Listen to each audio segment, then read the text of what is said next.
Good morning, all of you.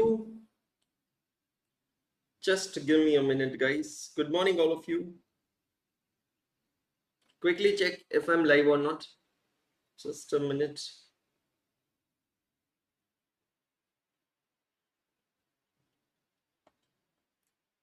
Good morning सभी भाइयों को और उनकी बहनों को बहुत बहुत रक्षाबंधन की शुभकामनाएं।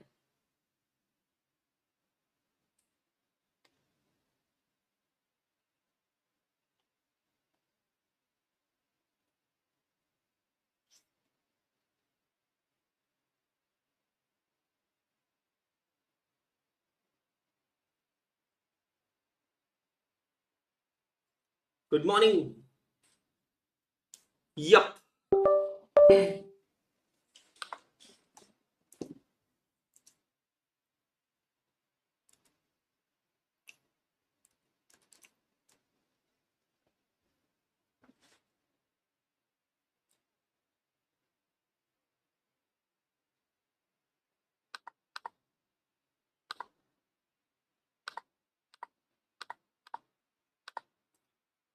हाँ जी, आवाज आ रही है सबको मेरी? Good morning all of you, सभी का बहुत बहुत स्वागत है। फटाफट आ जाइए, ज्वाइन कर लीजिए और फिर शुरू करते हैं आज का हमारा session, Rakshabandhan special. Oh my God, this is just amazing. तो सभी प्यारे प्यारे भाइयों का और उनकी प्यारी प्यारी बहनों का मैं बहुत बहुत स्वागत करता हूं आज के हमारे सेशन में। Lecture number 7 of CA intermediate regular batch advanced accounting for January 25 and May 25। मैं हूं आपका होस्ट और आपका दोस्त अंशुल अग्रवाल। आपका करता हूं तहे दिल से स्वागत। सबको मेरा प्रणाम, सबको मेरा सलाम। प्राची, पवन, कुशल, प्रथम, रक्षिता, गरिमा माहेश्वरी, श्रद्धा कुलकर्णी, मुस्कान काजी, करिश्मा वर्मा, खुशी जोशी, सभी का बहुत बहुत स्वागत है। Good morning once again and now let's get started. हम लोग यहाँ पर देख रहे थे indirect method of cash flow statement. Last lecture was amazing, मजा आया था। क्वेश्चन नंबर 21 हम लोगों ने चालू किया था। कैश फ्लो स्टेटमेंट का इनडायरेक्ट मेथड मैंने आपको समझाने चालू किया था। क्वेश्चन नंबर 21 के थ्रू हम इसको समझ रहे थे, जिसको मैंने कहा था गेटवे क्वेश्चन है। लेक्चर नंबर 6 के अंदर गेटवे क्वेश्चन हमने चालू किया था, करेक्ट? आर्ची कह रही है सर बुक्स अभी ऑर्डर कर दें, आईसीआईसीआई टैक्सेशन के मॉड्यूल्स वापस ऑर्डर करनी पड़ेगी क्या सर? यस, टैक्सेशन की बुक्स वापस ऑर्डर करनी पड़ेगी। मैं सजेस्ट करता हूं क्यों ही अभी ऑर्डर करते हो, एक बार टैक्स की बुक आने दो फिर ही ऑर्डर करो। वैसे भी आपके पास मॉड्यूल की सॉफ्ट कॉपीज तो एनी विच वेज अवेलेबल है, तो कोई प्रॉब्लम नहीं होनी चाहिए। बाकी जैसा आपको ठीक लगे। क्वेश्चन नंबर 21 एक बार क्विकली रिकैप करते हैं, उसको कंप्लीट करते हैं और फिर क्वेश्चन नंबर 22 करेंगे। एक और क्वेश्चन इनडायरेक्ट मेथड से। इनडायरेक्ट मेथड कौन सा अप्रोच यूज करता है? Bottom to top approach. कौन सी स्ट्रैटेजी यूज करता है? Elimination strategy. यहां पर हमें नेट प्रॉफिट दिया गया होता है, इस नेट प्रॉफिट के साथ हम लोग करते हैं कुछ एडजस्टमेंट्स। पहली बात, डायरेक्ट मेथड या indirect method, this is applicable only and only for operating activities. Investing और फाइनेंसिंग में डायरेक्ट इनडायरेक्ट नहीं होता है। Now net profit after tax, at provision for taxation you get net profit before tax. I hope ये clear है। अब ये जो नेट प्रॉफिट बिफोर टैक्स है, इसमें करते हैं हम कुछ एडजस्टमेंट्स। एडजस्टमेंट्स होते हैं 3। नंबर 1, ऑब्जेक्टिव क्लियर रखना। मुझे क्या चाहिए? मुझे चाहिए cash flow from operating activities. लेकिन मेरा जो ये नेट प्रॉफिट है, इसमें कुछ नॉन कैश ट्रांजेक्शंस भी हो सकते हैं, मतलब पीएनएल के डेबिट या क्रेडिट में मुझे वो नॉन कैश ट्रांजेक्शंस को ऐड या लेस करना पड़ेगा। इसमें हो सकता है कुछ ट्रांजेक्शंस हो इन्वेस्टिंग एक्टिविटी या फाइनेंसिंग एक्टिविटी के, उसको ऐड या लेस करना होगा। तो 3 एडजस्टमेंट करते हैं। वापस रिपीट करता हूं, we add all non cash expenses, all the transfer to reserves and provisions. Number 2, we deduct we add back all the expenses of investing and financing activity. Number 3, we deduct all the incomes of investing and financing activity. एक बार ये हमने कर लिया, हमें मिलता है cash flow before working capital changes. Working capital changes को हम एडजस्ट करते हैं, हमें मिलता है कैश जनरेटेड फ्रॉम ऑपरेशंस, फिर उसमें से माइनस करते हैं इनकम टैक्स पेड, फिर हमें मिलेगा cash flow from operating activities from ordinary activities, और फिर एक एक्स्ट्रा ऑर्डिनरी एक्टिविटी थी यहाँ पर इंश्योरेंस क्लेम रिसीव 1 लाख। अब ये जो इंश्योरेंस क्लेम रिसीव्ड है ये एक्स्ट्रा ऑर्डिनरी है। एक्स्ट्रा ऑर्डिनरी और ऑर्डिनरी का डिफरेंस क्या है समझिएगा, बहुत सिंपल है। जो मेरे डे टू डे बिजनेस में होता है उसको कहते हैं ऑर्डिनरी, जिसकी वापस होने के चांसेस है, संभावना है, वो कहते हैं ऑर्डिनरी। जो कभी कभी होता है वो होती है एक्स्ट्रा ऑर्डिनरी। क्या होती है बेटा जी? Extra ordinary. मैं आपको एक छोटा सा एग्जांपल देता हूं कि ये ऑर्डिनरी और एक्स्ट्रा ऑर्डिनरी को अलग अलग रखने की जरूरत क्यों पड़ती है। फोकस कीजिएगा, ठीक है? एग्जाम्पल को फॉलो कीजिएगा। तो सपोज कीजिएगा एक पिता है, वो अपनी बेटी की शादी करना चाहते हैं, अरेंज मैरिज। तो लड़का देखने जाते हैं, लड़के के घर पे जाते हैं, जब लड़के के घर पे जाते हैं तो लड़के से पूछते हैं भैया कितना कमा लेते हो, क्या काम धंधा करते हो, क्या नौकरी करते हो, ये सारी चीजें लड़के से पूछ लेते हैं। अब लड़का बता लेता है कि मैं अच्छा खासा कमाता हूँ। तो पिताजी क्या है, क्योंकि है चार्टर्ड अकाउंटेंट, तो लड़के को कहते हैं क्या आप मुझे अपने पिछले साल का ITR दिखा सकते हो, मतलब इनकम टैक्स रिटर्न, जिससे ये साबित हो जाएगा कि आप एक्चुअल में कितना कमा लेते हो। तो लड़का थोड़ा घबराता है पर फिर अपना इनकम टैक्स रिटर्न दिखा देता है, जिसके अंदर साफ साफ दिख रहा है कि पिछले साल लड़के ने 15 लाख रुपए कमाए। पिताजी देखकर बड़े खुश होते हैं कि यार मैंने मेरी लड़की के लिए सही वर्ग को चुना है, 15 लाख रुपए कमाए लड़के ने पिछले साल, मेरी लड़की को हर सुख सुविधा देगा, हर चीज देगा जिसकी मेरी लड़की को जरूरत है, मेरी लड़की बड़ी खुश रहेगी, मैं इस लड़के के साथ शादी कर सकता हूं। लेकिन जब पिताजी इन्वेस्टिगेट करते हैं कि ये 15 लाख रुपए की इनकम कहां से आई है, तो उसमें पता चलता है कि भैया जी जो लड़का है उसने जुए से, बेटिंग से 10 लाख रुपए इस साल में कमाए हैं, और बाकी उसकी जो जॉब है वहां से सैलरी इनकम तो महज 5 लाख रुपए हुई है। अब अब आप यहां पर समझना, ये इंफॉर्मेशन बहुत क्रिटिकल बन जाती है। इवन दो लड़के की टोटल इनकम 15 लाख रुपए रही है, लेकिन इस 15 लाख रुपए में से अगले साल वापस कितना इनकम होने की संभावना है, कितने इनकम होने की चांस है, रिकरिंग इनकम कितनी है, can you give me the answer.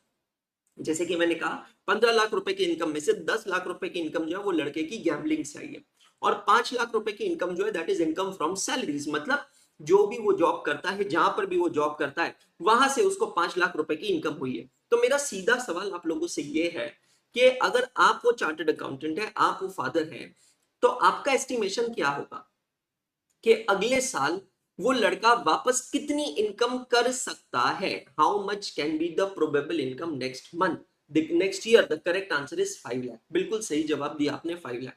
कैसे दिया आपने 5 लाख? बिकॉज सर जुआ है, गैम्बलिंग है, वन टाइम इनकम है, एक्स्ट्रा ऑर्डिनरी है। जरूरी थोड़ी है कि ये एक्स्ट्रा ऑर्डिनरी इनकम हर साल हो।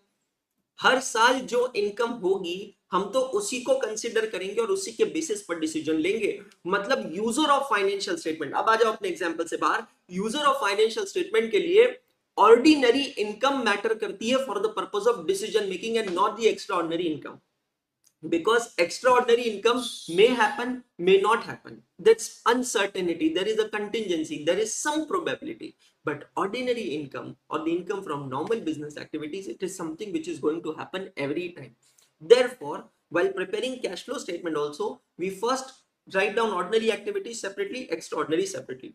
दोस्तों हम लोग इसको डिटेल में देखेंगे in accounting standard 4, contingencies and events occurring after balance sheet date, or accounting standard 5, net profit or loss for the period, prior period items and changes in accounting policies। वहां पर फिर से ये ऑर्डिनरी और extra ordinary activity का जिक्र आएगा। अभी के लिए मैं ये नहीं कह रहा हूं कि लड़के की 10 लाख रुपए की जो जुए से इनकम हुई है वो इनकम नहीं है बेशक इनकम है, लेकिन मेरे लिए एज अ फादर, जहां मैं अपनी लड़की का रिश्ता करने के बारे में सोच रहा हूं, मेरे लिए ज्यादा इंपॉर्टेंट ये देखना है कि लड़के की ऑर्डिनरी एक्टिविटी से इनकम कितनी है, मतलब वो कितना कमा लेता है रूटीन में। तो वो फिगर जो है वो 15 लाख नहीं, वो फिगर है 5 लाख रुपए, क्योंकि 5 लाख रुपए की जो सैलरी की इनकम है वो होती रहेगी। तो मैं क्या करूंगा, मैं जब 15 लाख रुपए की इनकम दिखाऊंगा तो मैं 5 लाख रुपए दिखाऊंगा फ्रॉम ऑर्डिनरी, 10 लाख रुपए दिखाऊंगा फ्रॉम एक्स्ट्रा ऑर्डिनरी। ठीक उसी तरह जब मैं कैश फ्लो स्टेटमेंट बनाता हूं दोस्तों, मैं दिखाता हूं cash flow from operating activities, from ordinary activities, और फिर एक्स्ट्रा ऑर्डिनरी को मैं सेपरेटली दिखाता हूं। आई होप ये एग्जांपल सबको समझ में आए, क्लियर हुआ सभी को? चलिए मस्का, ठीक है। इन्वेस्टिंग फाइनेंसिंग यहां बनाना नहीं था, की पॉइंट्स मैंने आप लोगों को कुछ लिखवाए, आप लोगों को बताया था कि की पॉइंट्स लिखते रहिएगा, ठीक है। नाउ इस क्वेश्चन में वैसे तो सब कुछ हो गया सिवाय एक चीज के बची, और वो है provision for taxation. Now what is provision for taxation, इसको थोड़ा ब्रेक डाउन करता हूं और समझाता हूं, फोकस कीजिएगा, ठीक है। आपका डायरेक्ट टैक्स चालू हो गया है तो कुछ कुछ बेसिक्स आपको पता है, बट मैं आपको अकाउंटिंग पर्सपेक्टिव से जो इंपॉर्टेंट बेसिक्स है वो एक्सप्लेन करता हूं।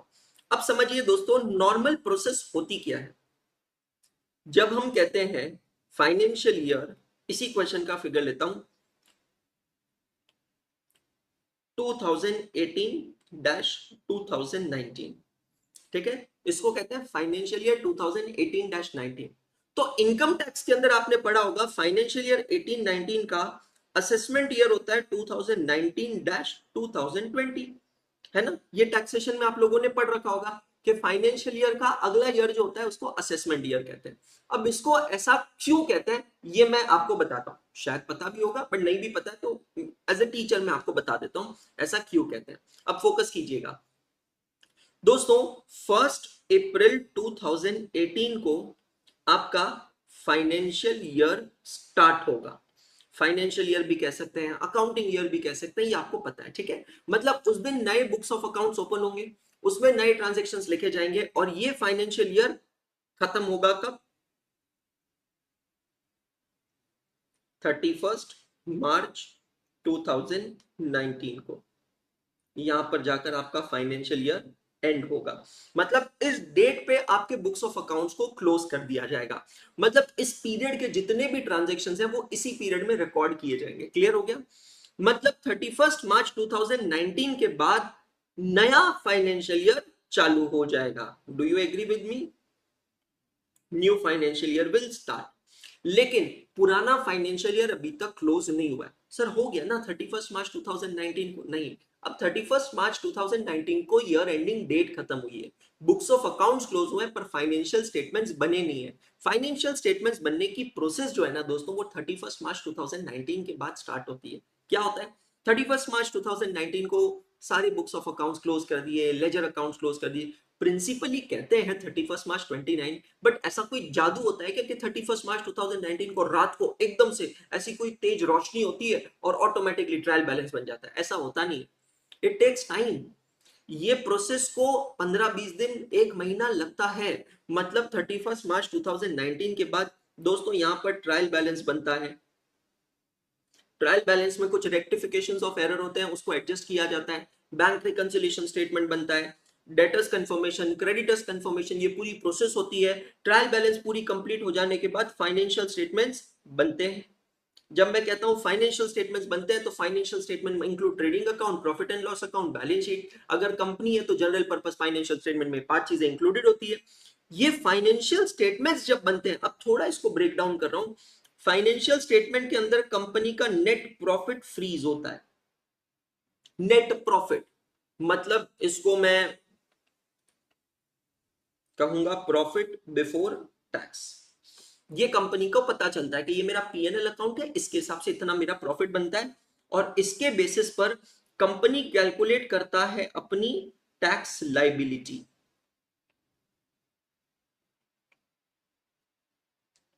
अब ये जो tax liability income tax payable निकाली है, ये हमारे हिसाब से, हम कौन है? असेसी। इनकम टैक्स में आपने ये टर्म पढ़ा होगा, असेसी। असेसी मतलब the person who is liable for assessment, who is liable for payment of income tax. तो मैंने क्या किया? मैंने अपनी टैक्स लायबिलिटी कैलकुलेट करी और ये टैक्स लायबिलिटी मेरे हिसाब से, इनकम टैक्स डिपार्टमेंट के हिसाब से है क्या? नहीं, मेरे हिसाब से a certain tax liability and make, important word सुनना, प्रोविजन। बेसिक्स ऑफ अकाउंटिंग पढ़ाते समय मैंने आपको क्या सिखाया था? प्रोविजन का मतलब होता है एंटिसिपेटेड एक्सपेंसेस एंड लॉसेस, वो खर्चे जो एक्चुअली हुए नहीं है पर होने वाले। तो मैं एक कंपनी हूं, मैं एक क्लाइंट हूं, मुझे पता है कि मेरे को इनकम टैक्स पे करना है, मेरी इनकम टैक्स की लायबिलिटी है, but the exact amount is not ascertainable. मुझे एग्जैक्ट अमाउंट नहीं पता, बिकॉज एग्जैक्ट अमाउंट तो इनकम टैक्स डिपार्टमेंट मुझे बताएगा। तो मैं अपने हिसाब से फाइनेंशियल स्टेटमेंट्स बनाने के बाद में मेरे प्रॉफिट के बेसिस पर एक टैक्स लायबिलिटी असर्टेन करता हूं और उसका मैं क्या बनाता हूं? प्रोविजन। और ये जो प्रोविजन होता है इसको कहते हैं प्रोविजन फॉर टैक्सेशन। क्या कहते हैं? Provision for taxation. ठीक है, इस प्रोविजन फॉर टैक्सेशन के बेसिस पर मैं टैक्स पे भी कर देता हूं। तो यहां पर मैं टैक्स पे करता हूं और टैक्स पे करने के बाद में फिर मैं अपना इनकम टैक्स रिटर्न जो है, जिसको हम कहते हैं ITR, वो मैं फाइल करता हूं। ठीक है, ये सब आप टैक्सेशन में पढ़ेंगे। अलग अलग ड्यू डेट्स होती है, टैक्स ऑडिट एसएससी की अलग है, नॉन टैक्स ऑडिट एसएससी की अलग है, जो मैं वो कॉम्प्लेक्सिटीज में नहीं जा रहा हूं, पर मैं अपना रिटर्न फाइल करता हूं। लेट्स टेक एन एग्जांपल, मैं अपना रिटर्न फाइल कर रहा हूं इन अगस्त 2019। मतलब समझना, अब इनकम टैक्स रिटर्न फाइल करने का मतलब क्या है, इसको मैं थोड़ा सा कनेक्ट करता हूं कॉन्ट्रैक्ट एक्ट 1872 के साथ। मैंने अपना इनकम टैक्स रिटर्न फाइल किया, मतलब क्या, assessee submitted his calculations to ITO. Assessee ने अपने कैलकुलेशंस इनकम टैक्स ऑफिसर को सबमिट किए। रिटर्न फाइल करने का मतलब क्या है, मैं आईटीओ को कहता हूं ये देखिए ये मेरे हिसाब से मेरा रिटर्न ऑफ इनकम है।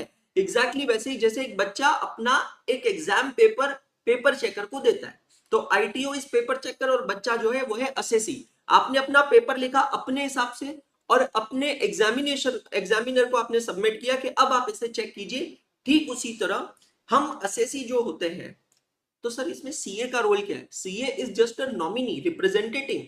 सीए खुद थोड़ी आपको काम कर रहा है, यहां पर सीए आपके बिहाफ पे रिटर्न फाइल कर रहा है। तो जब मैं कह रहा हूं असेसी, तो असेसी का मतलब होता है उसका चार्टर्ड अकाउंटेंट, ठीक है।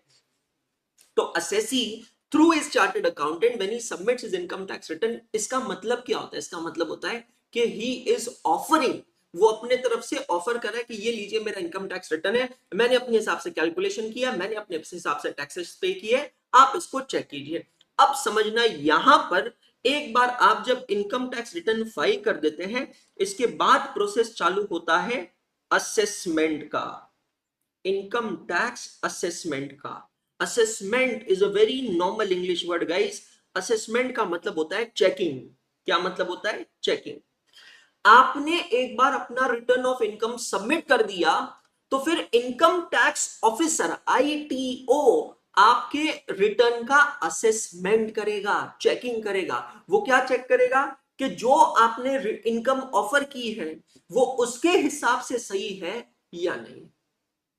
आजकल तो ये सारे असेसमेंट सिस्टम से हो रहे हैं। और आपकी जानकारी के लिए बता दूं, ये पूरा असेसमेंट जो होता है ये सीपीसी बेंगलुरु से होता है। सीपीसी का फुल फॉर्म है centralised processing centre. Income tax department का एक सेंट्रलाइज्ड प्रोसेसिंग सेंटर बना है बेंगलुरु में।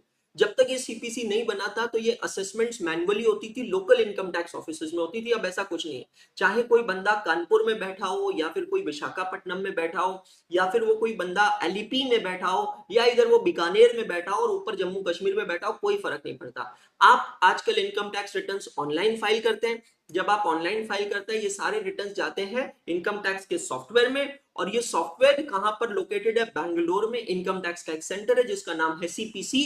और वो सेंटर के थ्रू, वो सॉफ्टवेयर के थ्रू आपके असेसमेंट्स कैरी फॉरवर्ड किए जाते हैं। मतलब दोस्तों आजकल मैं आपको बता रहा हूं इतना स्मूथ हो गया है कि assessment gate completed as low as within 2 hours, literally. मतलब आपने अगर अगस्त 2019 को रिटर्न फाइल किया तो 2 घंटे में असेसमेंट होकर आता है। एक छोटा सा एग्जांपल देता हूं, स्वाति मैम का रिटर्न हम लोगों ने, मैंने फाइल करा था 29 जुलाई को, मैंने मतलब मेरे सीए ने 29 जुलाई को स्वाति मैम का रिटर्न फाइल किया था और 1 अगस्त को असेसमेंट हो गया उसका, 1 अगस्त को असेसमेंट खत्म हो गया। अंशुल अग्रवाल एचयूएफ का रिटर्न भी 29 जुलाई को गया था, 1 अगस्त को उसका भी असेसमेंट खत्म। मतलब 2 से 3 दिन में असेसमेंट्स खत्म हो रहे हैं। पहले ये असेसमेंट को 6 महीने 8 महीने साल भर लग जाया करता था, लेकिन अब इतना टाइम नहीं लगता है। तो असेसमेंट का मतलब होता है चेकिंग। तो जैसे आपका रिजल्ट अब इंस्टीट्यूट भी जल्दी जल्दी अनाउंस करता है, वैसे ही इनकम टैक्स डिपार्टमेंट क्या करता है, ये असेसमेंट जल्दी जल्दी अनाउंस करता है। अब ये असेसमेंट करने के बाद 2 पॉसिबिलिटी हो सकती है, यहां से समझिएगा, ये एक्सप्लेनेशन कहीं नहीं मिलेगा इसलिए कह रहा हूं फोकस कीजिएगा। 2 पॉसिबिलिटी हो सकती है। पहली पॉसिबिलिटी ये है कि आपने जो रिटर्न सबमिट किया है, मैं यहां लिखता हूं everything is as per return. जो भी आपने रिटर्न सबमिट किया है, income tax officer is perfectly fine with that. जो इनकम आपने ऑफर की है वो उससे सेटिस्फाइड है। जो टैक्स आपने कैलकुलेट किया, जब जब भी मैं कह रहा हूं आपने, आपका मतलब है आपके सीए ने, वो परफेक्ट है। जो भी टैक्सेस आपने पे किया है इज परफेक्ट। अगर ऐसा होता है तो वो आपको इशू करता है assessment order under section 143 sub section 1 of income tax act 1961। समझ में आया? वो आपको एक ऑर्डर इशू करता है। ये असेसमेंट ऑर्डर क्या है, ये कुछ नहीं है दोस्त, ये एक तरीके से आपका रिपोर्ट कार्ड है। समझ में आ रहा है? क्या है आपका रिपोर्ट कार्ड। जैसे आपका रिजल्ट लगता है वैसे यहाँ पे रिजल्ट लग जाता है। तो जब मैंने कहा कि स्वाति अग्रवाल और अंशुल अग्रवाल एचयूएफ का रिटर्न ऑफ इनकम मैंने 29 जुलाई को सबमिट किया था, जिसका 1 अगस्त को असेसमेंट आ गया, तो मुझे 143(1) का इंटीमेशन आ गया कि आपका असेसमेंट कंप्लीट हो गया, बिल्कुल कंप्लीट हो गया। जो भी आपने इनकम दिखाई थी वो हमें एग्रीड है, एक्सेप्टेबल है। मतलब उसमें सिंपल 3 कॉलम्स बने हुए आते हैं, आपकी जानकारी के लिए बताता हूं। Particulars, as per client, as per income tax officer. तो पर्टिकुलर्स में लिखा है जैसे income from salary, as per client की figure, as per income tax officer वो अपनी फिगर देता है। अब ये दोनों फिगर अगर मैच हो रही है मतलब देयर इज नो डिस्क्रिपेंसी। जहां जहां पर इनकम टैक्स ऑफिसर को डिस्क्रिपेंसी लगती है वहां वो एडिशनल डिटेल देता है। फिर दूसरी पॉसिबिलिटी क्या है, जैसे कि मैंने बताया, पहला है everything is as per income tax return which is filed by the assessee which is filed by the client. दूसरा है there can be any discrepancy. Discrepancy का मतलब क्या, मैंने शायद कोई इनकम ऑफर ही नहीं की जो इनकम टैक्स ऑफिसर के नजरों में आ गई। आजकल तो देखो सब कुछ जुड़ा हुआ है, पैन कार्ड से, आधार कार्ड से, सब कुछ लिंक्ड है आपस में, है ना, सब कुछ इंटरकनेक्टेड है। तो सपोज करिए मैंने कोई एक इनकम मेरी हुई थी करंट ईयर में, जो मेरे इनकम टैक्स के डेटा ने कैप्चर कर लिया। दोस्तों ये आधार कार्ड पैन कार्ड का जो मेज है ना, ये इसीलिए क्योंकि ये सब कुछ आपके ट्रांजेक्शन्स को कैप्चर करना चाहते हैं। मैंने अपने रिटर्न में नहीं ऑफर किया, इंटेंशनली भी हो सकता है, अनइंटेंशनली भी हो सकता है, मुझे नहीं पता, मैंने ऑफर नहीं किया। लेकिन इनकम टैक्स ऑफिसर के नजरों में वो आ गया। उसने क्या किया, उसने अब मेरे रिटर्न में डिस्क्रिपेंसी निकाल दी। डिस्क्रिपेंसी क्या निकाल दी, उसने निकाल दी भैया एडिशनल डिमांड, कि आपने ये इनकम ऑफर नहीं की। क्योंकि आपने ये इनकम ऑफर नहीं की, आपने इस पे टैक्स कैलकुलेट नहीं किया। क्योंकि टैक्स कैलकुलेट नहीं किया तो अब आपको इस पे क्या पे करना पड़ेगा, टैक्स पे करना पड़ेगा। हो सकता है वो मुझे यहां पर इशू करे notice under section 154। Notice under section 154 होता है जहां पर वो आपसे कुछ एडिशनल इंफॉर्मेशन मांगे। शो कॉज नोटिस इशू कर सकता है, काय को सेक्शन नंबर अगर बताऊं बच्चे डर जाएंगे, ठीक है। वो आपको नोटिस इशू कर सकता है, शो कॉज नोटिस, कि भाई मैं आपके ये एक्सपेंसेस से संतुष्ट नहीं हूं, आप मेरे ऑफिस में आए और मुझे इन एक्सपेंसेस का प्रूफ दिखाएं, एडिशनल एक्सपेंसेस का इंफॉर्मेशन चाहिए। हो सकता है तो आपका असेसमेंट वहां पर कंप्लीट नहीं होगा। फिर उस केस में आपका जो असेसमेंट है ना वो भी चलता रहेगा। थोड़ा एडिशनल इंफॉर्मेशन, एक दो इयरिंग्स होगी, आप इनकम टैक्स ऑफिसर को जाकर डॉक्यूमेंट्स दिखाएंगे, सारी चीजें बताएंगे, उसके बाद में जाकर फिर आपका असेसमेंट खत्म होगा। मतलब एक चीज आप लोग यहां पर समझे कि अगर मेरा फाइनेंशियल ईयर 2018-19 है तो 18-19 का असेसमेंट 18-19 में नहीं हो रहा है। 18-19 का असेसमेंट, 18-19 का असेसमेंट कब हो रहा है, अगले साल। मतलब अगस्त 2019, सितंबर 2019, अक्टूबर 2019। Principally August 2019 is which year, it becomes year 19-20. Therefore in income tax we use two different terminologies. One is financial year, another is assessment year. I have you understood this concept, why it happens so that financial year is different and assessment year is different, because after the financial year it gets over guys, then only you are liable for assessment. और वो assessment कब होगा, जब पहले आप income tax return file करोगे। Income tax return file करने के बाद इनकम टैक्स ऑफिसर उसको चेक करेगा और फिर वो उसको असेसमेंट करेगा। क्लियर हुआ सबको, कंसेप्ट समझ में आया, पक्का। मतलब दोस्त समझना, मेरी एक्चुअल टैक्स लायबिलिटी मुझे कब पता चलेगी, समझ रहे हो, when will I actually ascertain my actual tax liability। मेरी एक्चुअल टैक्स लायबिलिटी मुझे पता चलेगी जब मेरा असेसमेंट खत्म होगा, जब इनकम टैक्स का नोटिस आएगा। देखो नॉर्मली तो हम सब लोग रिटर्न हमारे सीए से क्यों भरवाते हैं, इसीलिए तो भरवाते हैं ताकि कोई प्रकार की डिस्क्रिपेंसी ना हो। जो कैलकुलेशंस इनकम टैक्स ऑफिसर करेगा वही कैलकुलेशन हमारा सीए करता है, समझ में आ रहा है। तो हम, it is always advisable and better कि हमें हमारा रिटर्न एक professional qualified experience chartered accountant से भरवाना चाहिए, ताकि वन गो में हमारा रिटर्न जो है वो किसी भी तरह पास हो जाए, हमारे रिटर्न में कोई डिस्क्रिपेंसी ना।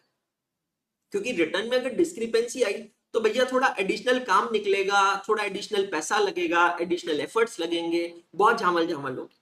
तो इसीलिए हम रिटर्न सीए से भरवाते हैं। तो हमारा सीए क्या करता है, बिल्कुल, क्योंकि सीए को पूरा एक्सपीरियंस है, नॉलेज है, अकेडमिकली साउंड है, उसको सारे केस लॉस पता है, उसको सारे प्रोविजंस पता है, उसको पता है इनकम टैक्स ऑफिसर कहां कहां से डेटा उठा सकता है। तो हमारा चार्टर्ड अकाउंटेंट जो होता है वो भी हमसे वही सारा डेटा मांगता है। वो कोशिश पूरी करता है कि अपने तरीके से अपनी तरफ से कोई भी चीज बाकी ना रहे, एकदम परफेक्ट रिटर्न फाइल करे। लेकिन सवाल ये उठता है कि मुझे एक्चुअल में जाकर कब पता चलेगा कि how much is my actual income tax payable. It is only and only after the assessment gets over. लेकिन दोस्त इनकम टैक्स जो है वो खर्चा तो है इस साल का 18-19 का। तो आपको नहीं लगता 18-19 का खर्चा मुझे 18-19 में ही अकाउंट करना चाहिए? बिल्कुल सही बात है। पर सर हमको पता ही नहीं चलेगा ना, क्योंकि पता तो हमें चलेगा तकरीबन तकरीबन अगस्त सितंबर 2019 में। इसीलिए दोस्तों हम लोग बनाते हैं प्रोविजन फॉर टैक्सेशन। प्रोविजन का मतलब होता है it is an anticipated expenses, it is not an actual expenses guys, it is an anticipated expense. एक ऐसा खर्चा जो हुआ नहीं है, जो होने वाला है। एक्चुअल एक्सपेंस और प्रोविजन में फर्क होता है। तो अगर मैं एक्चुअली इनकम टैक्स पे कर दूं ना 31 मार्च के पहले, तब तो वो एक्चुअल टैक्स एक्सपेंस हो गया। लेकिन मैं एक्चुअल पे नहीं कर सकता हूं क्योंकि मुझे एक्चुअल टैक्स लायबिलिटी नहीं पता। तो इसीलिए इसको क्या कहते हैं? प्रोविजन फॉर टैक्सेशन कहते हैं। क्या कहते हैं बेटा जी? Provision for taxation. तो we just create a provision for taxation on the year ending date. ठीक है, अब प्रोविजन फॉर टैक्सेशन अकाउंट में आते हैं। अगर आप चेक करेंगे क्वेश्चन नंबर 21 में प्रोविजन फॉर टैक्सेशन में ओपनिंग बैलेंस भी दिया है और क्लोजिंग बैलेंस भी दिया है। So come to your working note of provision for taxation account, come to credit side by balance brought down. Provision for taxation being a provision, it is a liability account which will always carry credit balance. So your opening balance is 118,775. 118,775 और फिर इसमें है closing balance to balance carried down. How much is the closing balance? 1,25,000। Clear हो गया सभी को?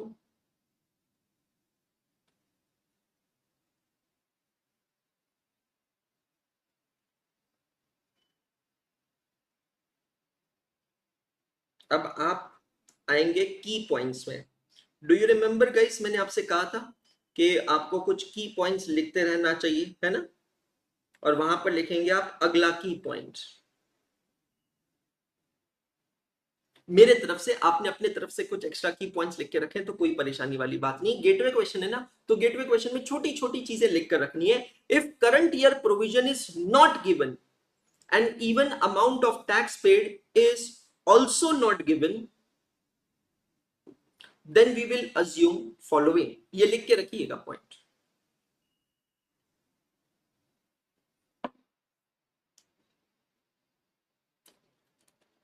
If current year provision is not given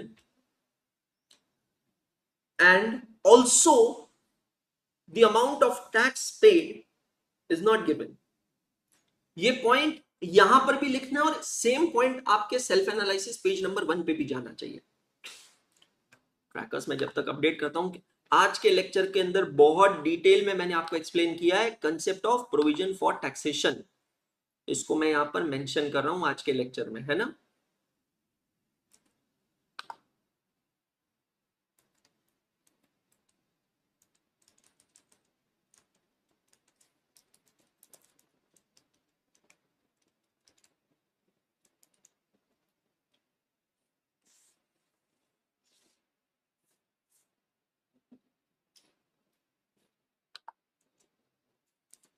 trackers बहुत detail में मेंटेन करता हूं guys, because trust me trackers are very very important. वो सभी बच्चे जो लाइव देख रहे हैं, वो सभी बच्चे जो बाद में रिकॉर्डेड देखेंगे, उन सभी के लिए ट्रैकर लिटरली, आप लोगों को शायद अभी थोड़ी कम अहमियत समझ में आए ट्रैकर की, लेकिन बाद में आप लोग कहेंगे कि sir this is the most important thing that we can have.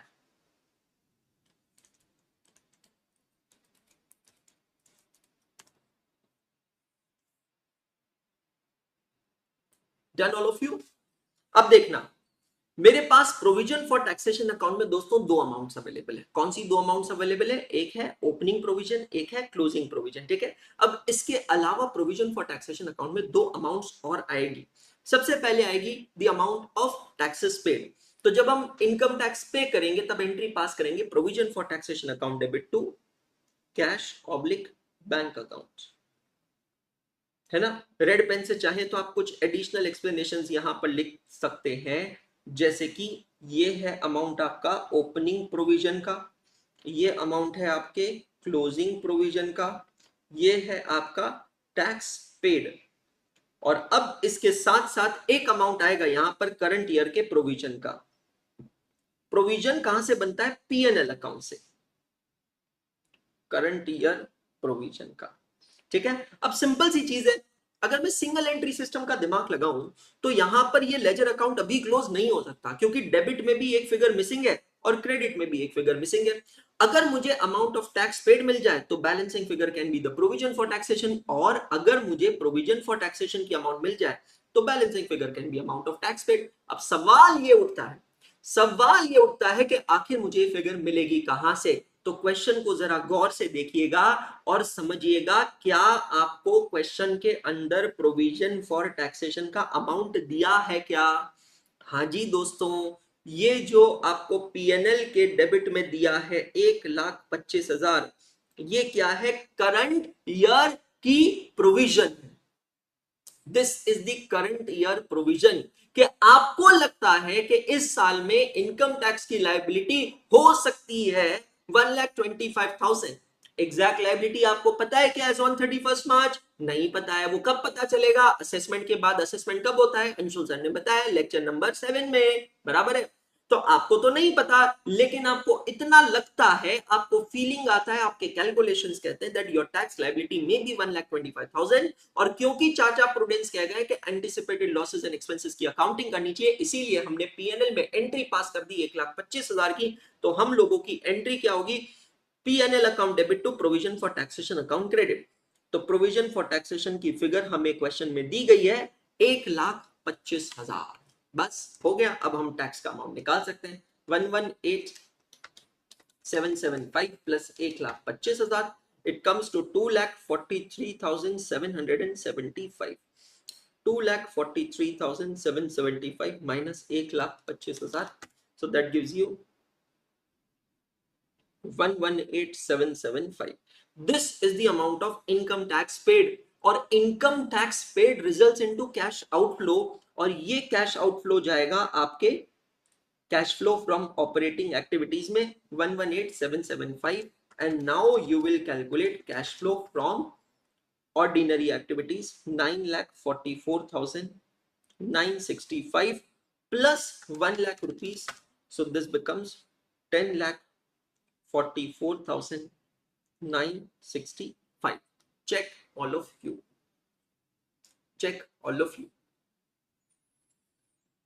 So either in the question you will be given the figure of provision for taxation, current year provision for taxation. On the basis of it you can calculate the amount of tax paid during the year, or you may be given the figure of amount of tax paid during the year, based on which you can calculate the provision for taxation. But it may happen guys, that in some of the question, either of the question, neither of the amount is given. ना ये amount दिए ना ये amount दिए, तो हम क्या करेंगे? तो ये 3 नंबर का जो नोट मैंने लिखा है इसको पढ़िएगा। If current year provision is not given and even amount of tax paid is also not given, then we can assume, we can make a simple assumption. पता है क्या assumption कर सकते हैं? कि amount of tax paid it is equal to opening provision, और exactly अगर आप देखोगे ना इस क्वेश्चन में वही हुआ है कि मेरा ओपनिंग प्रोविजन फॉर टैक्सेशन कितना था दोस्तों? 1,18,775, और उतना ही अमाउंट का इनकम टैक्स मैंने पे किया है 1,18,775। जितना मेरा ओपनिंग प्रोविजन है उतना ही। नॉर्मली ऐसा ही होता है। नॉर्मली ऐसा इसलिए होता है क्योंकि जैसे कि मैंने आपसे कहा है कि हम लोग हमारे अकाउंट्स मेंटेन करवाते हैं, हम लोग हमारे ऑडिट करवाते हैं, रिटर्न्स भरवाते हैं। किससे करवाते हैं? चार्टर्ड अकाउंटेंट से। दोस्तों मैं खुद चार्टर्ड अकाउंटेंट, कंपनी सेक्रेटरी, 12 साल का एक्सपीरियंस है, इंडस्ट्री एक्सपीरियंस है, इंडिया में, इंडिया के बाहर। मेरी धर्मपत्नी चार्टर्ड अकाउंटेंट है, she is also company secretary, industry experience. But फिर भी हमने हमारे लिए एक सीए को हायर करके रखा है। I have my own auditor, I have my own consultant. मेरा दोस्त है, मेरा क्लासमेट है, जो मेरे साथ पढ़ता था, मेरा अच्छा दोस्त है, एक अच्छा रैपो बना हुआ है, वो मुझे समझता है, मैं उसको समझता हूँ, मैं जानता हूं कि वो मेरा काम अच्छे से देखेगा, मैंने अपना पूरा काम उसको असाइन कर रखा है। He takes care of my work entirely. Accounting भी वही करता है, Anshul Agrawal individual, Anshul Agrawal HUF, Swati Agrawal individual, Vivaan Agrawal, इन सब की अकाउंटिंग वही करता है।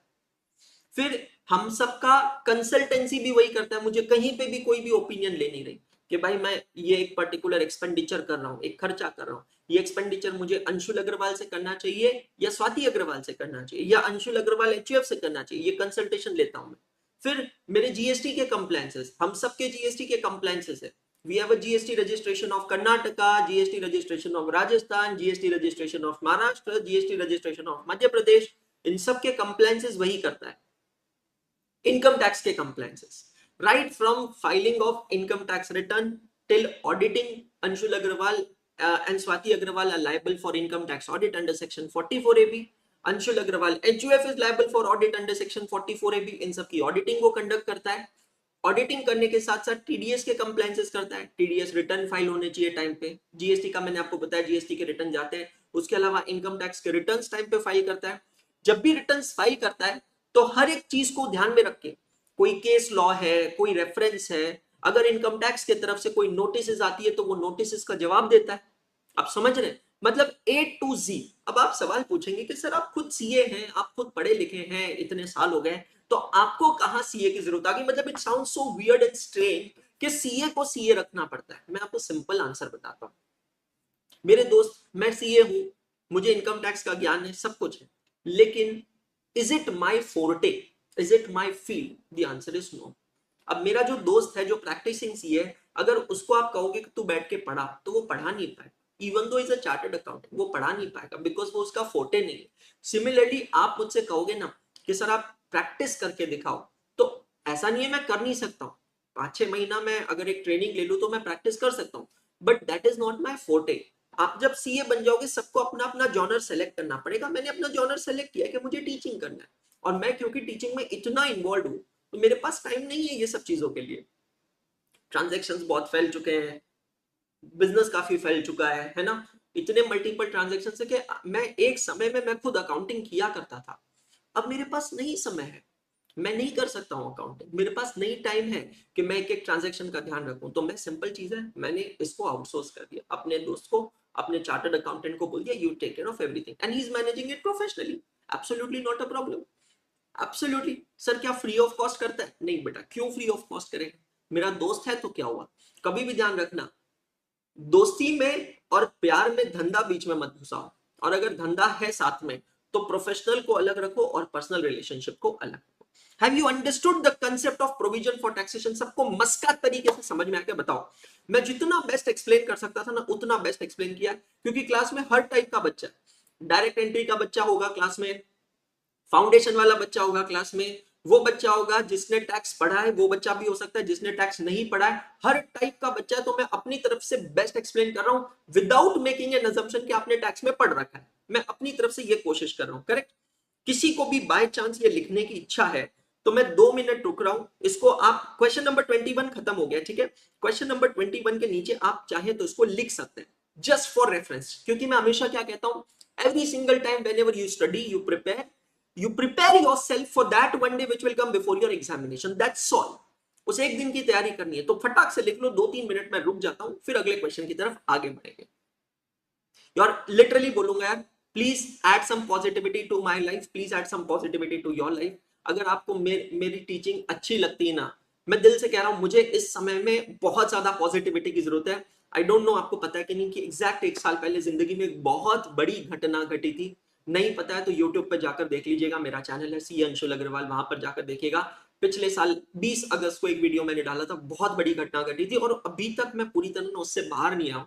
तो I really need some positive words and lots of positivity. तो अगर आपको अच्छा लगता है ना, please share that positivity with me.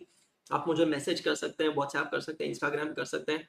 Trust me guys, it really boost my moral like anything. आज मैं पूरे दिन में और कोई क्लास नहीं ले रहा हूँ, सिर्फ और सिर्फ आपकी क्लास ले रहा हूँ, क्योंकि मैं चाहता हूँ ना कि यार एक अच्छा कंटेंट बने, एक अच्छा रिजल्ट लाए, हमारे बच्चे जो है ना एक प्रॉपर प्योर प्रोफेशनल बने।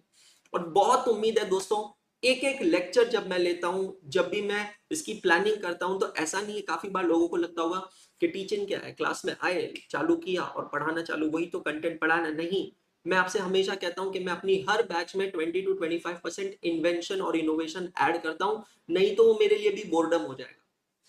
हर बैच में कुछ नया ऐड करना पड़ता है।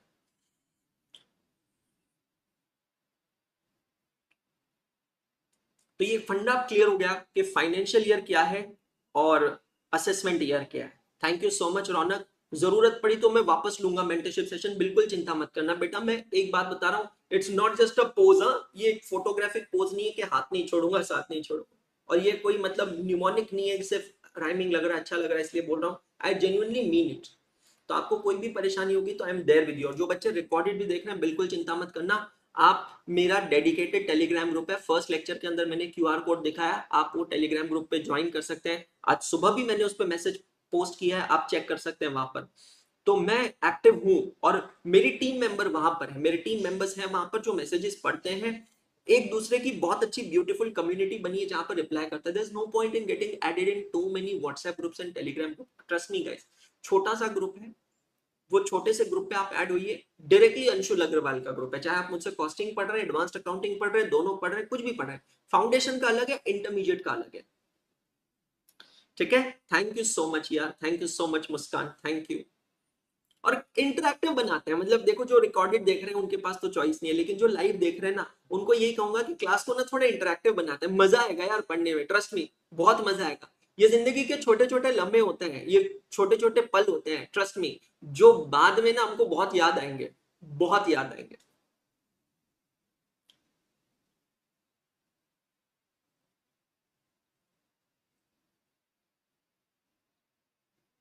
Done all of you. चले आगे, एक और क्वेश्चन करें। ट्रैकर्स को मैं कॉन्स्टेंटली अपडेट करता जा रहा हूं वन बाय वन। आज आपके दो होमवर्क क्वेश्चंस रहेंगे दोस्तों। तो and I really want you guys to do it. I really want you guys to do it. Thank you so much RG.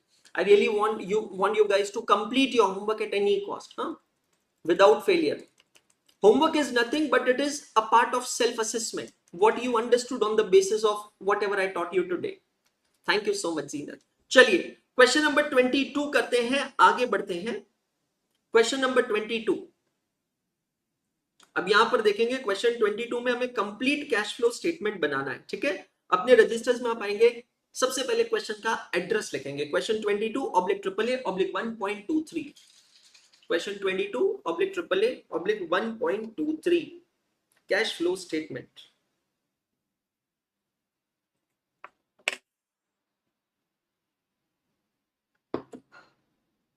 कोशिश करो, always start a new question from a new page.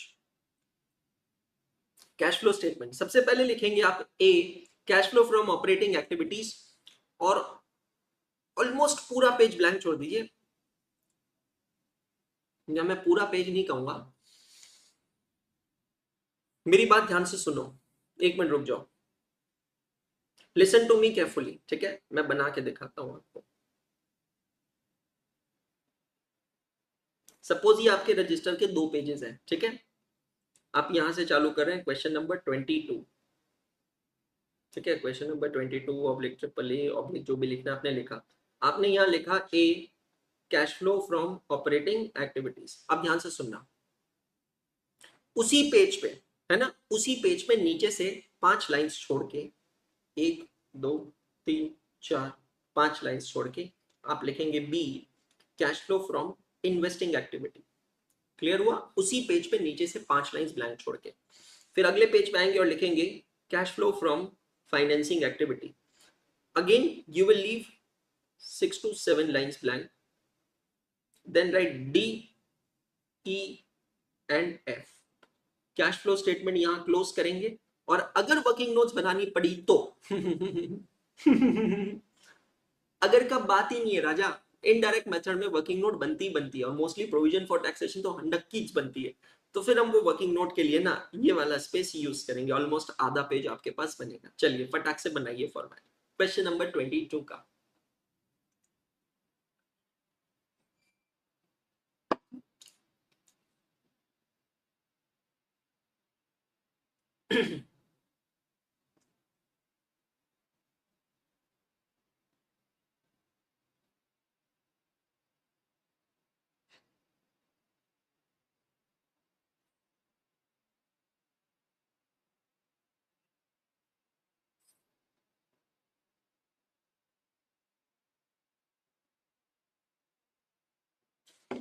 Done all of you?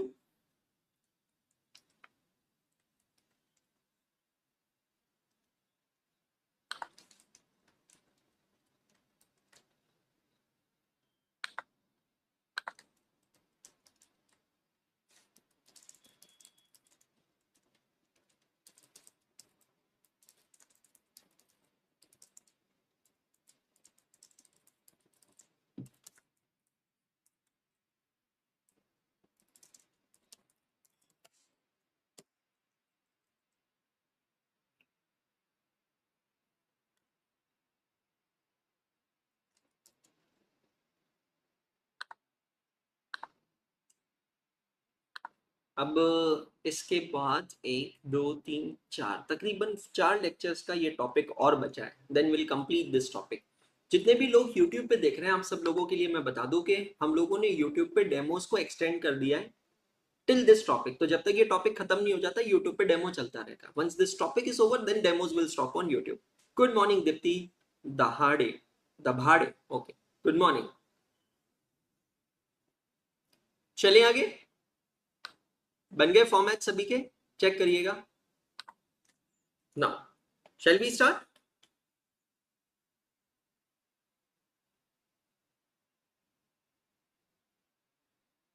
पक्का? बहुत बढ़िया बच्चे। और सबको पता है ना, एवरीवन शुड बी अवेयर कि चाहे आपने रेगुलर सब्सक्रिप्शन लिया हो या महापैक सब्सक्रिप्शन लिया हो, आप सबके सब्सक्रिप्शंस के साथ फास्ट ट्रैक कॉम्प्लीमेंट्री मिलता है आपको। तो आपके पास अब 3 टाइप के सेशंस हैं, रेगुलर लेक्चर्स भी है, फास्ट ट्रैक भी है और वन शॉट भी है। वन शॉट की लिंक ट्रैकर में डाली गई है आप लोगों के लिए, है ना। चलिए शुरू करते हैं, आगे बढ़ते हैं। Let's get started. Question number 22, कुछ बेसिक चीजें जो हम हमेशा करते हैं वो वापस अभी भी यही करना है। Write down reference of lecture L7। अच्छा, पिछला क्वेश्चन क्योंकि गेटवे क्वेश्चन था दोस्तों इसको कंपलसरी स्टार मार्क करना है ना। जब भी मैं आपको इंडेक्स बनना सिखाऊंगा तो ये स्टार मार्किंग कंपलसरी होनी चाहिए।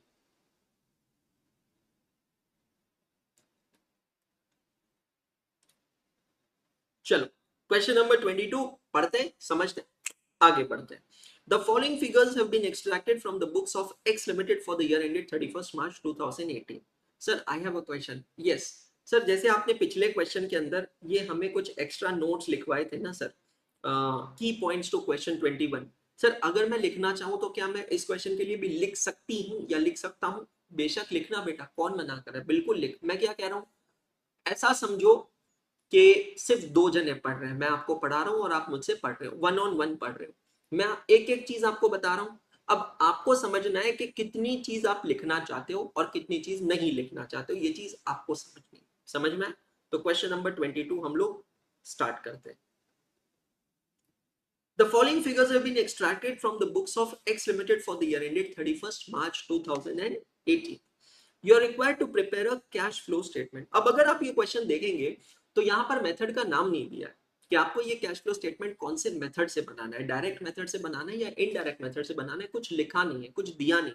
तो ऐसी सिचुएशन में हम लोग क्या करते हैं, मैं आपको बताता हूँ। हम लोग पहले देखते हैं डेटा को। डेटा देखेंगे तो आपको दिया है net profit before taking into account income tax and income from law suits but after taking into account the following was 20 lakh. अगर आप क्वेश्चन के डेटा को देखेंगे ना, क्या हो गया,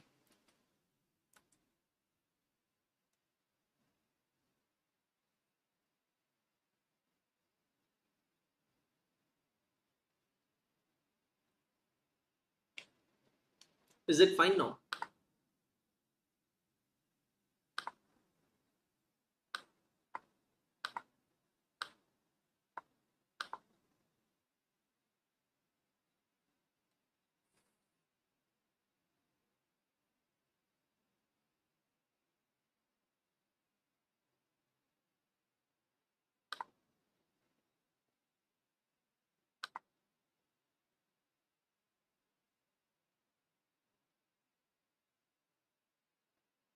ठीक है अभी?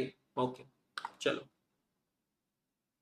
हाँ, तो अगर आप डेटा को देखेंगे तो यहाँ पर डेटा चालू ही हो रहा है नेट प्रॉफिट से।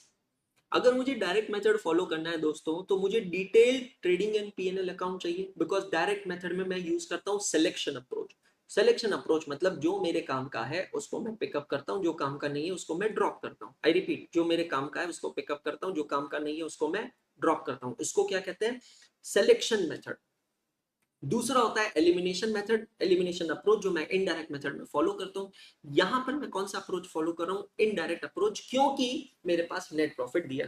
दूसरी चीज एक और देखेंगे अगर आप, तो मैंने आपसे कहा था कि जब आपके पास कंपेरेटिव बैलेंस शीट दी होती है तो ये मान के चलिए आपको कौन सा मेथड फॉलो करना है? इनडायरेक्ट मेथड, क्योंकि डायरेक्ट मेथड में कंपेरेटिव बैलेंस शीट की जरूरत नहीं है। तो हमेशा जरूरी नहीं है कि क्वेश्चन में मेथड का नाम लिखा हो। On the basis of the given data also you can very well assess कि आप कौन सा मेथड यहां पर यूज करने वाले हैं। तो दोस्तों ये क्वेश्चन बन जाता है इनडायरेक्ट मेथड का। ठीक है, एक एक कर सॉल्व करते हैं और आगे बढ़ते हैं। चलिए शुरू करते हैं। Net profit before taking into account income tax and income from law suits. सबसे पहले इसको हाईलाइट करेंगे, income from law suit. Income from law suit, law suit का मतलब होता है क्या? Legal case. And income from law suit का मतलब होता है income from a legal case. तो कोई लीगल केस चल रहा है, क्या मैं इसको एक्स्ट्रा ऑर्डिनरी कैश इनफ्लो कह सकता हूं? चेक करो, क्या मैं इसको एक्स्ट्रा ऑर्डिनरी कैश इनफ्लो कह सकता हूं? लीगल केस से याद आया, आज मेरी कोर्ट में हियरिंग है, अपने वकील को ऑल द बेस्ट विश कर दो।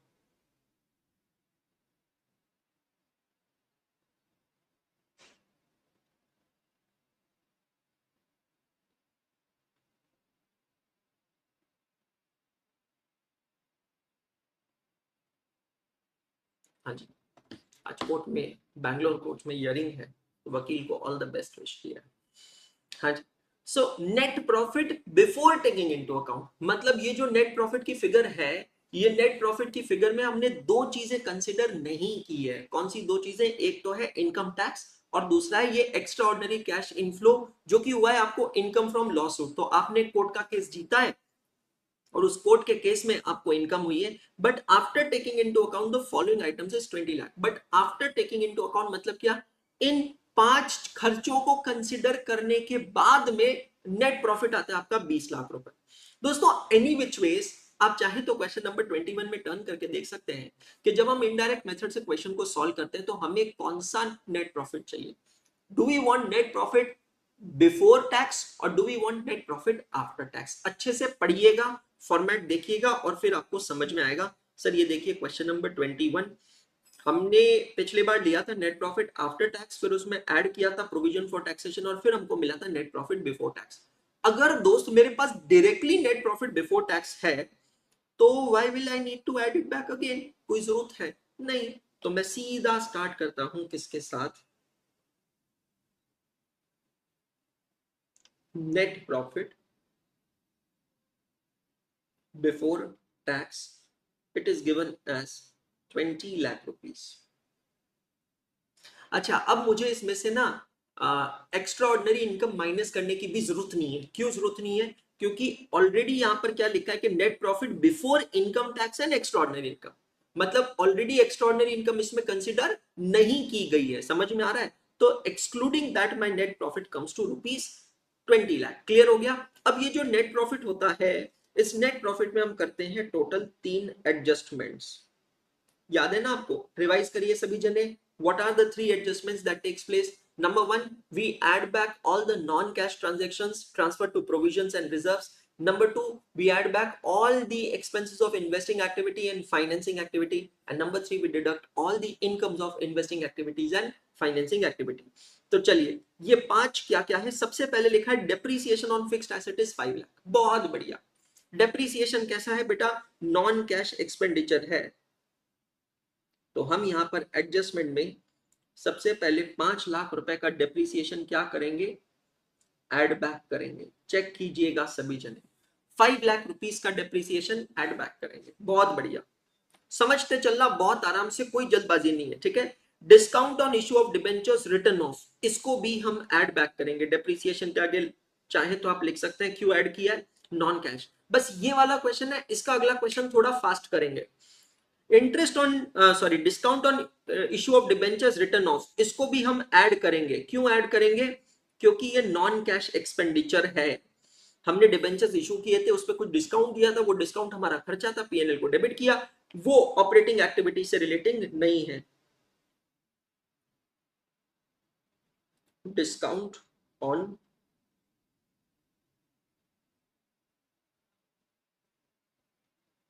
Issue of debentures,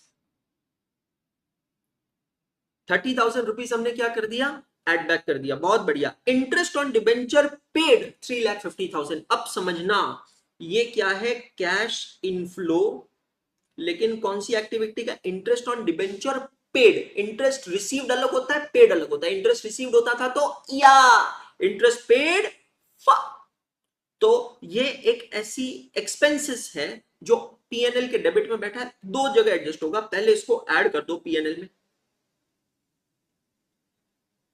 interest paid 3,50,000, PNL में इसको ऐड कर दिया, इंटरेस्ट पेड 3,50,000। ये क्लियर हो गया।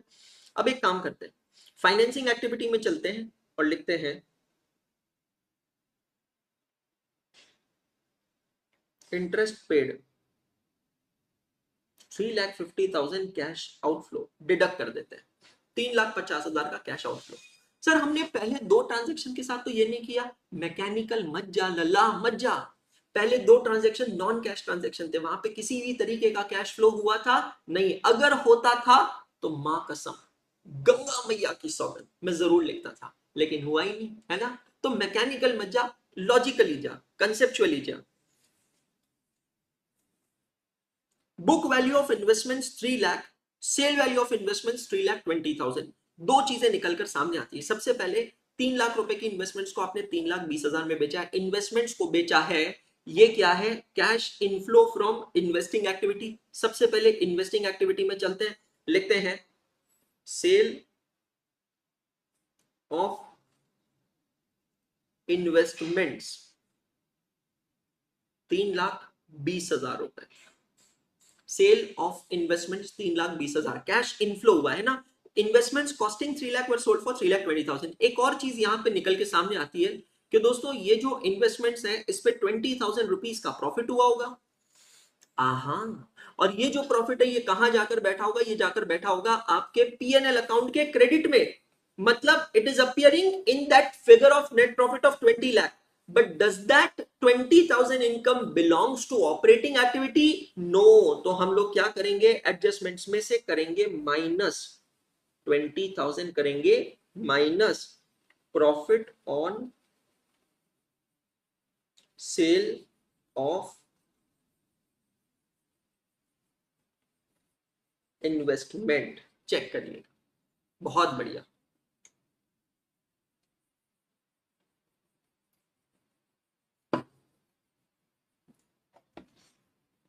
Profit on sale of investment check कीजिएगा सभी जने।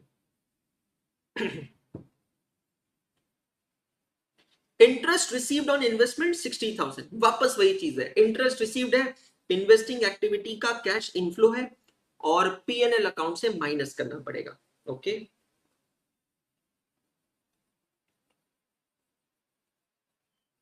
क्योंकि ये पीएनएल के क्रेडिट में दिख रहा है, इंटरेस्ट ऑन इन्वेस्टमेंट्स 60,000, ये ऑपरेटिंग एक्टिविटी की इनकम है नहीं है, इसलिए माइनस कर दिया। और एक्चुअल कैश इनफ्लो हुआ है तो कहां पर जाएगा ये, इन्वेस्टिंग एक्टिविटी पे।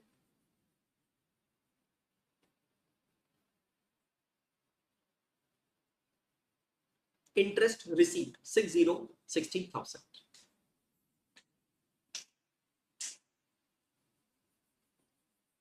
Interest received 60,000।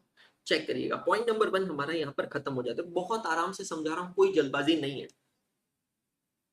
Compensation receive rupees 90,000 by company in a suit file, cash inflow है, कौन सी एक्टिविटी का है, ऑपरेटिंग एक्टिविटी, लेकिन ये कैसा है, एक्स्ट्रा ऑर्डिनरी है। और एक्स्ट्रा ऑर्डिनरी कहां पर आता है, बिल्कुल लास्ट में आता है। तो अभी हम इसको नहीं लिखेंगे, अभी टेम्परेरीली इसको पार्क कर देंगे। Income tax paid during the year है 10,50,000, ये भी बाद में लिखेंगे क्योंकि एक्स्ट्रा ऑर्डिनरी के ऊपर आता है इनकम टैक्स पेड। अभी तो भैया बहुत कुछ आना बाकी है ऑपरेटिंग एक्टिविटी में ना, वर्किंग कैपिटल चेंजेस, ये वो बहुत सारी चीजें आएगी, तो अभी रुक जाते हैं। पॉइंट नंबर 2 और 3 को टिक मार्क मत करना, एग्जामिनेशन में भी क्वेश्चन पेपर पे हल्का सा टिक मार्क कर सकते हो। टिक मार्क करने का बहुत फायदा होता है, आपको पता चलता है आपने क्या एडजस्टमेंट किया है क्या नहीं किया। ठीक है, पॉइंट नंबर 4 पे मैं आता हूं। 15,000 10% preference share of 100 each were redeemed on 31st March 2018 at a premium of 5%। आराम से समझना, 15,000 10% preference share of ₹100 each. What is the meaning of this of ₹100? बेटा जी इसका मतलब होता है face value of ₹100 were redeemed at a premium of 5%। Premium and discounts are always charge at face value, तो ₹100 प्लस 5% प्रीमियम, मतलब इसका redemption price होगा ₹105 पर प्रेफरेंस शेयर, है ना। ₹105 पर preference share is the redemption price. तो आपने ऐसे 15,000 प्रेफरेंस शेयर्स को रिडीम किया है। कुछ बेसिक कैलकुलेशन कर लेते हैं। 15,000 प्रेफरेंस शेयर्स इंटू ₹105, मतलब टोटल अमाउंट आपको कितना चाहिए। रिडम्पशन का मतलब होता है रीपेमेंट। तो जब कंपनी अपने प्रेफरेंस शेयर होल्डर्स को पैसा लौटाती है और उनसे प्रेफरेंस शेयर्स वापस लेती है, उसको कहते हैं रिडम्पशन, है ना। तो आपको रिडम्पशन के लिए चाहिए 15,75,000 रुपए। अब हमें देखना है कि क्या पूरा के पूरा कैश आउटफ्लो है या इसके बदले कुछ और दिया गया। पढ़ते आगे क्या लिखा है। Further, the company issued 50,000 equity share of 10 each at a premium of 20% for cash. Dividend on preference shares were paid at the time of redemption। बढ़िया, कुछ भी नहीं लिखा है। इन दो ट्रांजैक्शंस में बिल्कुल कंफ्यूज मत होइएगा। ये दो ट्रांजैक्शन में बिल्कुल कतई कंफ्यूज मत होइएगा कि आपने प्रेफरेंस शेयर्स को रिडीम किया और उसके बदले इक्विटी शेयर्स लिए। बहुत बड़ा एक्सीडेंट पॉइंट है। लड़की बन जानी चाहिए, यहां पर लड़की उर्फ लड़का बन जाना चाहिए। खौफनाक, खतरनाक, ओस्त्री कलाना। प्रेफरेंस शेयर्स रिडीम की और यहां पर यह शब्द पढ़ना, further company issued 50,000 equity shares at a premium. ये दो इंडिपेंडेंट ट्रांजैक्शन है, कतई कंफ्यूज नहीं होना है। फाइनेंसिंग एक्टिविटी में आप आएंगे और लिखेंगे redemption of preference shares. 15,000 preference shares को आप रिडीम कर रहे हैं एट ₹105। कैश आउटफ्लो हो रहा है 15,75,000, 15,75,000। और सेम टाइम पर आप क्या कर रहे हैं, इशू ऑफ इक्विटी शेयर्स। कितने इक्विटी शेयर्स इशू कर रहे हैं बेटा जी आप? 50,000 इक्विटी शेयर्स, 50,000 इक्विटी शेयर्स। और कितने में इशू कर रहे हैं जरा देखिएगा।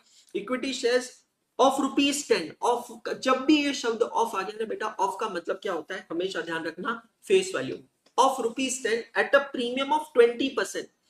एक बड़ा accident point, common accident point, observation share कर रहा हूं। बहुत बार बच्चा कहता है इशू प्राइस है ₹30। कैसे आया ₹30? ₹10 का शेयर है, 20 प्रीमियम ऐड करो, बन गया ₹30। अरे लल्ला नादान परिंदे, ₹20 नहीं लिखा है, 20% लिखा है। तो ₹10 का 20% होता है ₹2। तो इशू प्राइस कितना होगा? ₹12।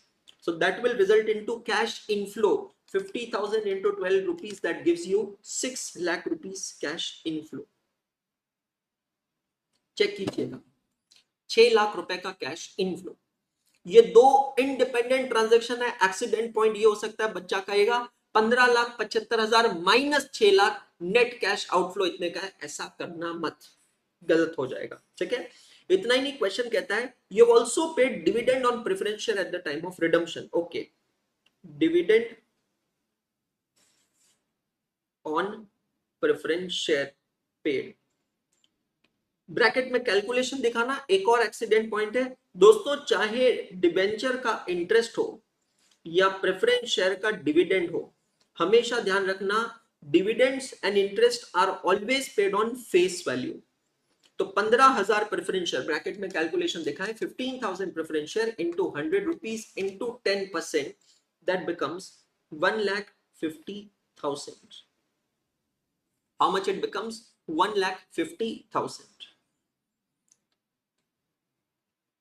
1,50,000। समझ में आया? एक्सीडेंट पॉइंट क्यों कह रहा हूं? बच्चा गलती क्या कर सकता है, बच्चा 15,75,000 जो है इस पे हो सकता है 10% कैलकुलेट कर ले, गलती हो जाएगी। ऑलवेज रिमेंबर, अगर आपको लगता है कि आपके लिए ये एक चेतावनी है, एक वार्निंग साइन है, तो आपके रजिस्टर में मार्जिन के ऊपर की स्पेस में लिख देना debenture interest and dividend on shares always paid on face value. Important, छोटी सी चीज ना आपको बाद में बड़ी मिस्टेक से बचा सकती है।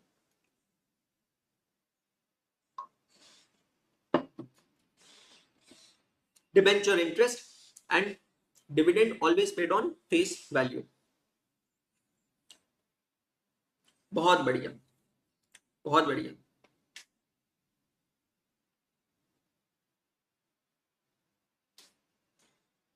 क्लियर हो गया? Next, dividend paid on equity shares for the year 16-17 is 5 lakh and interim dividend is 3 lakh. Okay, payment of dividend is which activity? Financing activity.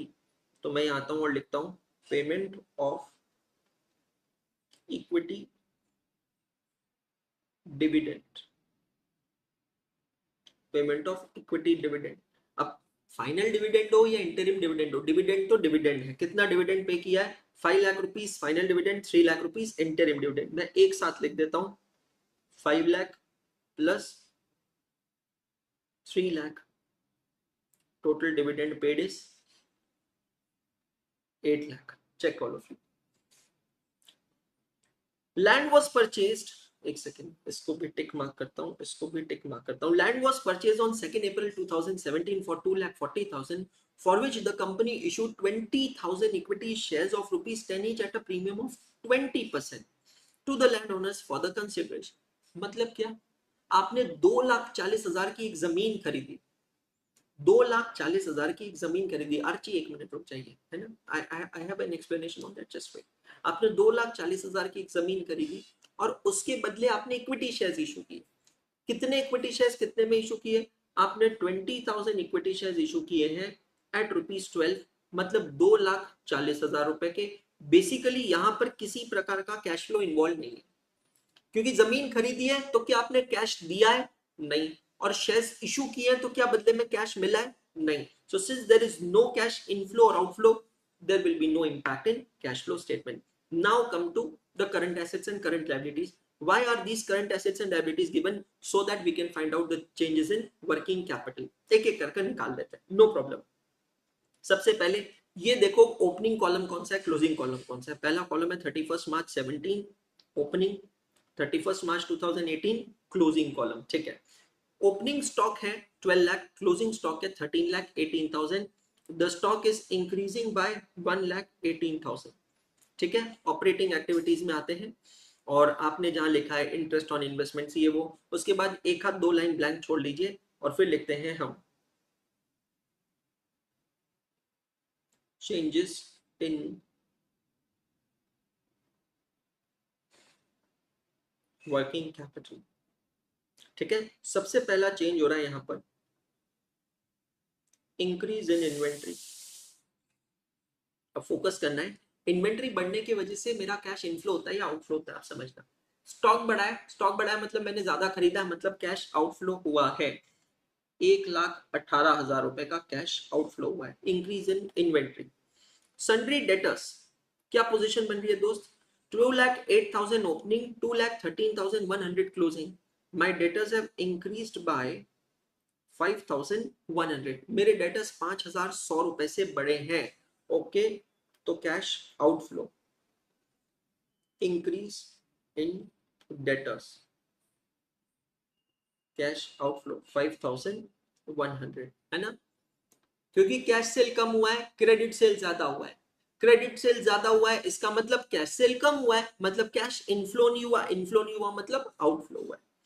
Cash in hand, ये कहां पे जाएगा? ये है हमारा E और ये है हमारा F। चलिए लिखते हैं 196,300 is our E, 196,300 is our E and 35,300 is our F, 35,300 is our F। तो क्या मैं D निकाल सकता हूं? D मैं कैसे निकालूंगा? 196,300 minus 35,300, can I say D will be negative 1,61,000, negative 1,61,000। check all of you।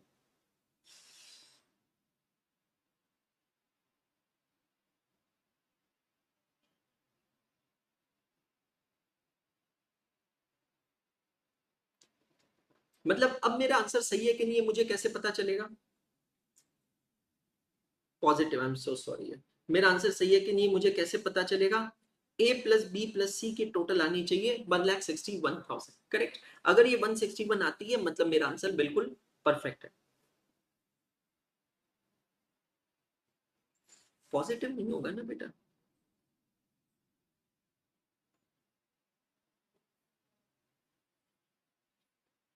F is equal to what?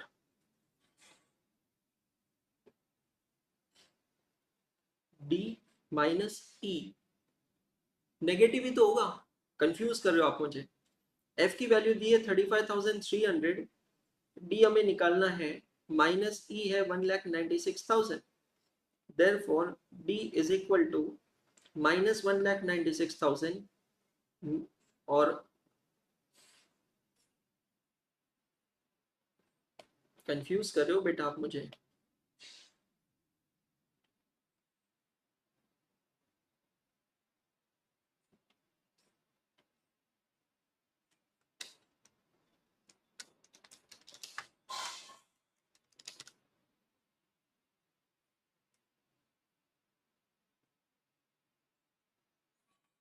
F क्या है? D plus E.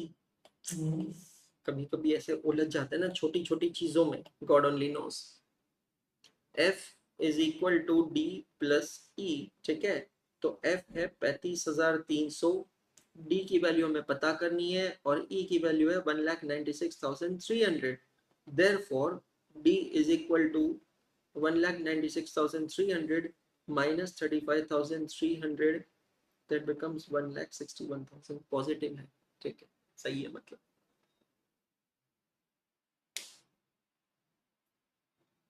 Net cash and cash equivalents at the beginning of the year 1,96,300, यहाँ पर negative होगा। फिर से भसोड़ी मचा रहा हूं मैं, ये माइनस होगा, ये प्लस होगा। हाँ अब सही, नेगेटिव होगा। भाई देख सिंपल तरीका, मैं ना मेरे तरफ से सिंपल कैलकुलेशन कैसे रखता हूँ मैं बताता हूँ। ये फिगर है, इसमें ये माइनस प्लस करने के बाद ये आना चाहिए। तो मेरा cash and cash equivalents at the beginning of the year है 1,96,300, समझ में है। और एंड ऑफ द ईयर पे ये कम हो रहा है, तो कम कब होगा? जब माइनस होगा तभी तो कम होगा, नहीं तो कैसे कम, है ना। तो नेगेटिव, मैं सही था भाई, कंफ्यूज मत करो भाई मुझे, ठीक है। ये क्लियर हो गया। चलो, बिल्स रिसीवेबल की क्या सिनेरियो बन रहा है बेटा जी? बिल्स रिसीवेबल करंट एसेट है और करंट एसेट मेरी डिक्रीज हो रही है 10,000 रुपीज से। बिल्स रिसीवेबल अगर डिक्रीज हो रहा है मतलब कैश इनफ्लो हुआ है 10,000 रुपीज का।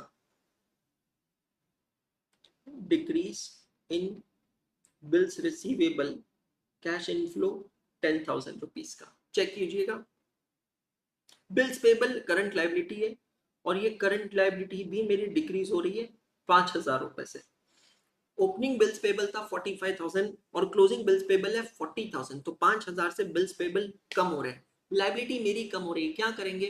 5,000 से लाइबिलिटी कम हो रही है, बिल्स पेबल कम होते हैं तो क्या होगा? कैश आउटफ्लो होगा, क्योंकि बिल्स पेबल कम कब होंगे? जब मैंने बिल्स का पेमेंट किया होगा। पेमेंट किया होगा मतलब क्या किया होगा? कैश आउटफ्लो, है ना। पूजा जी एडलेस मत सोचो, इनफ्लो आउटफ्लो सोचो। आउटफ्लो, बिल पेबल क्या होता है बेटा? कागज का टुकड़ा। ये रिड्यूस कब होता है? जब मैंने पेमेंट ज्यादा की होंगे, मेरे बिल्स पेबल ऑनर हुए होंगे, मैच्योर हुए होंगे, तो मैंने पेमेंट किया होगा तो कैश आउटफ्लो हुआ होगा। सन्ड्री क्रेडिटर्स मेरे इंक्रीज हो रहे हैं 5,300 रुपए से।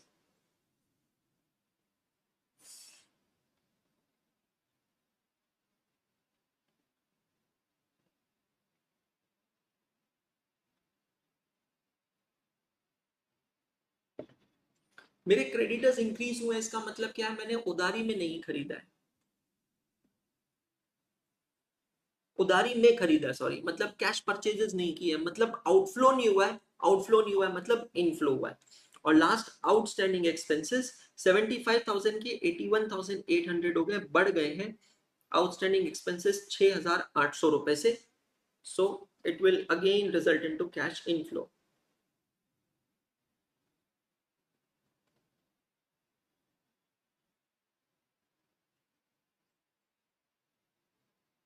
6,800। चलिए पूरा क्वेश्चन यहां पर खत्म हो गया है और अब हम इस क्वेश्चन को क्लोज करते हैं। Operating activities 20 lakh plus 5 lakh plus 30,000 plus 3 lakh 50,000 minus 16 and 20 80,000। Cash flow before working capital changes, is it coming to 28 lakhs minus 1 lakh 18,000 minus 5,100 plus 10,000 minus 5,000 plus 5,300 plus 6,800। Totals check करते रहिएगा। 26,94,000, ठीक है। इसमें से मैं माइनस करता हूं यहाँ पर इनकम टैक्स पेड। सबसे पहले इनकम टैक्स पेड माइनस करेंगे। दो फिगर्स हम लोगों ने छोड़ी थी, याद करिएगा, पॉइंट नंबर 2 और 3। पॉइंट नंबर 3 में इनकम टैक्स पेड है 10,50,000, 10,50,000। तो आपको मिलेगा cash flow from operating activities dash ordinary activities. Please check calculations all of you. Minus 10,50,000 तो ये होगा 16,44,000। चेक करिए सभी जने। अब इसमें हम लोग क्या करेंगे, वो जो एक्स्ट्राऑर्डिनरी है ना, कंपेंसेशन रिसीव 90,000, वो हम ऐड करेंगे।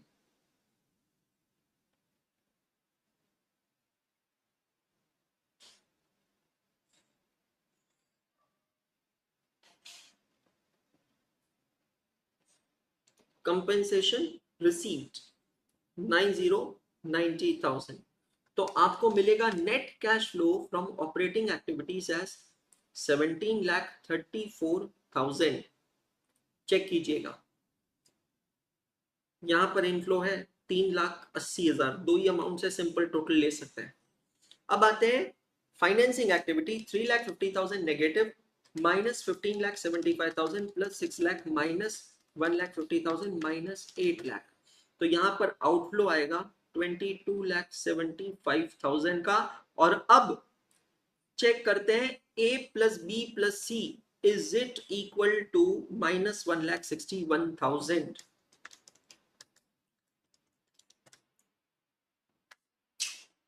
क्या आपके टूथपेस्ट में नमक है? नींबू? नमक नींबू का तो पता नहीं, पर 1,61,000 जरूर है स्क्रीन पे। बहुत बढ़िया।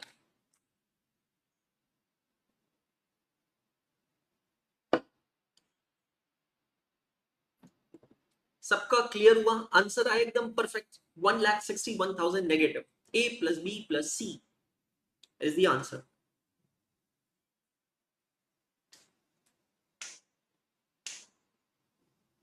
अब एक नोट लिखना है, क्योंकि ये कंफ्यूजन वाला पॉइंट है जो आर्ची और ऐसे कुछ स्टूडेंट्स को परेशान कर रहा है और कंफ्यूज कर सकता है, ठीक है। एक नोट लिखिएगा इस क्वेश्चन के बाद।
Done, right it down.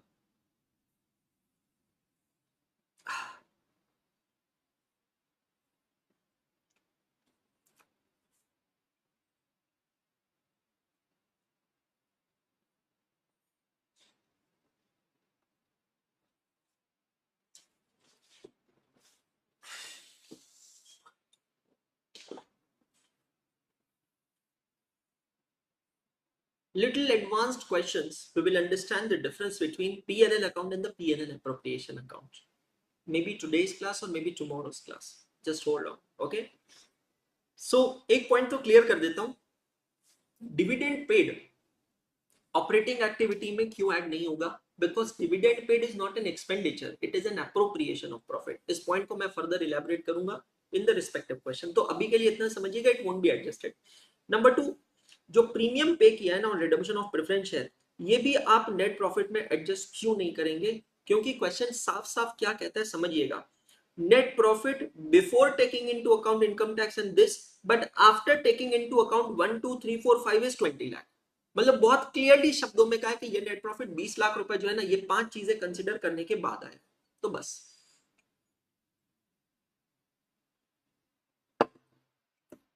Clear हो गया अर्ची? जरूरी नहीं है कि जो सवाल पूछे उसी को क्लियर होना चाहिए।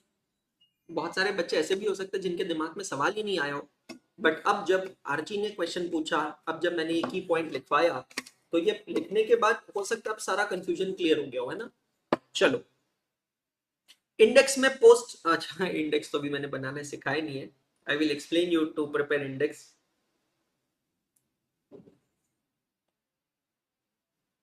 क्वेश्चन नंबर 22 खत्म होता है, स्टार मार्किंग आप यहां पर करेंगे। मेरे हिसाब से भी इस क्वेश्चन को आपको हमेशा रिवाइज करना चाहिए, ठीक है?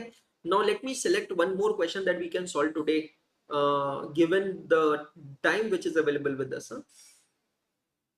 9 नंबर मेरे को करना है, 9 नंबर में आज नहीं कर पाऊंगा क्योंकि 9 नंबर में चाहिए थोड़ा ज्यादा समय। 9 नंबर को करेंगे बाद में।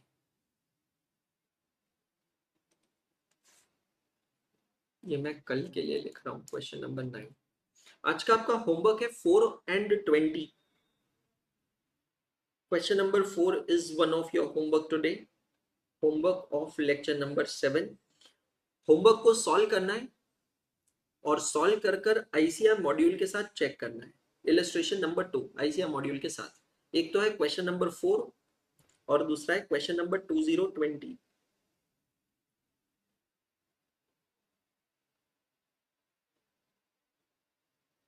ये वाला क्वेश्चन, इसका आंसर मैं कल आपको बताऊंगा। अभी आपके पास इसका आंसर नहीं है, बट इसका आंसर मैं आपको कल बताऊंगा। तो ये दो आपके होमवर्क क्वेश्चन है ना? अर्ची यार खत्म कर लिया करो ना बेटा क्लास के साथ ही, फिर टाइम वेस्ट होता है बेटा, क्योंकि मुझे ना दूसरे क्वेश्चंस भी रिव्यू करने, सेलेक्ट करने। चलिए क्विकली देख लीजिए, थोड़ी स्पीड बढ़ाने की कोशिश करो बेटा क्लास के साथ साथ, है ना? चलो मैं यहाँ पर सेलेक्ट करता हूँ जब तक।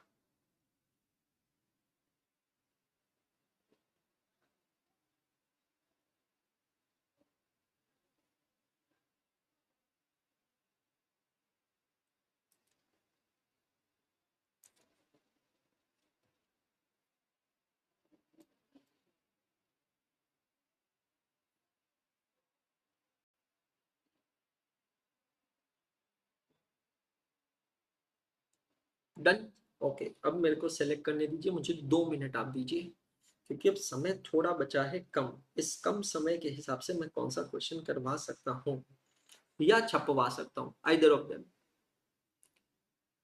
9 नंबर तो हमने करना है कल, उसको बहुत टाइम लगेगा।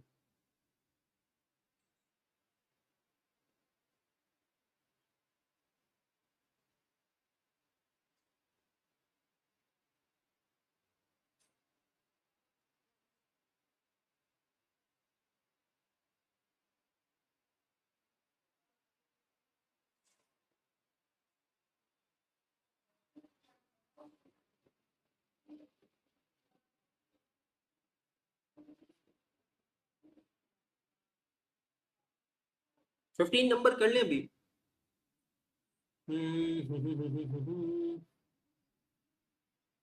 15 नंबर कर सकते हैं। Just give me 1 minute.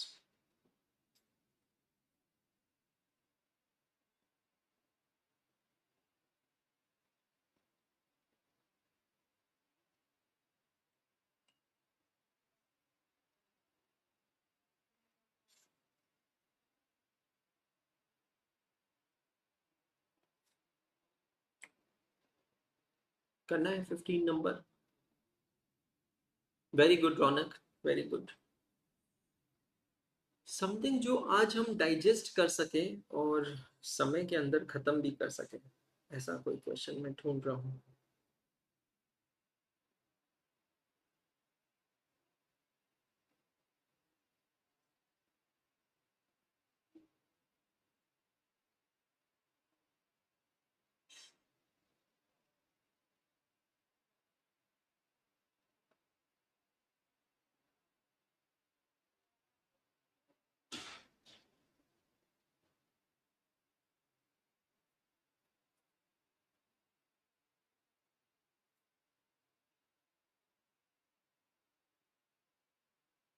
चलो एक काम करते हैं।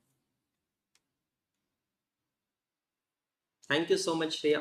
चलो एक काम करते हैं, क्वेश्चन नंबर 10 करते हैं। Let's quickly do question number 10। सिर्फ cash flow from operating activity है। ट्रैकर में डालू, पहले ट्रैकर कंप्लीट करना बड़ा चैलेंज हो जाता है अगर आप बाद में रखो तो, और साथ साथ में करते जाओ तो मस्का एकदम, है ना। बहुत बढ़िया। Come to question number 10। ICM module illustration number 7। Just minute. सिर्फ cash flow from operating activities बनानी है हमें।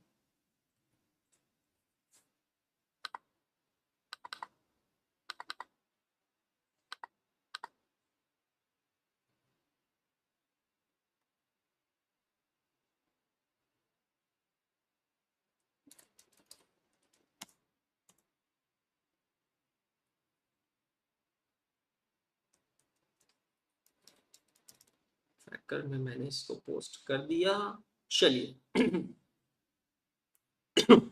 फटाक से सॉल्व करें question number 10।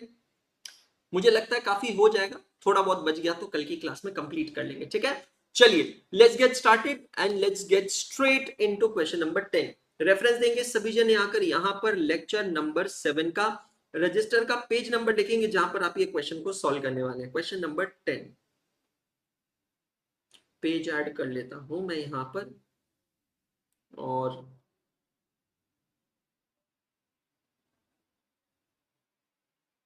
write down the address of the question. Question number 10 oblique triple A oblique page number is 1.14। बहुत बढ़िया। सिर्फ cash flow from operating activities बनानी है तो मल्टीपल कॉलम्स की जरूरत भी नहीं है हमें यहाँ पे, है ना। Particulars, amount, cash flow statements,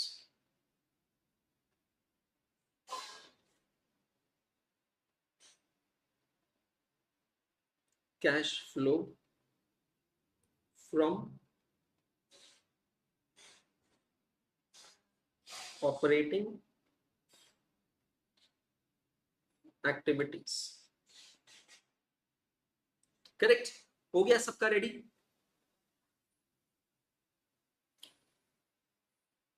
Now let's read the question first and then we'll start the penetration strategy. The balance sheet of Sun Limited as on 31st March 21 and 20 are given below. Accident point, पहला है closing balance sheet और दूसरा है opening balance sheet.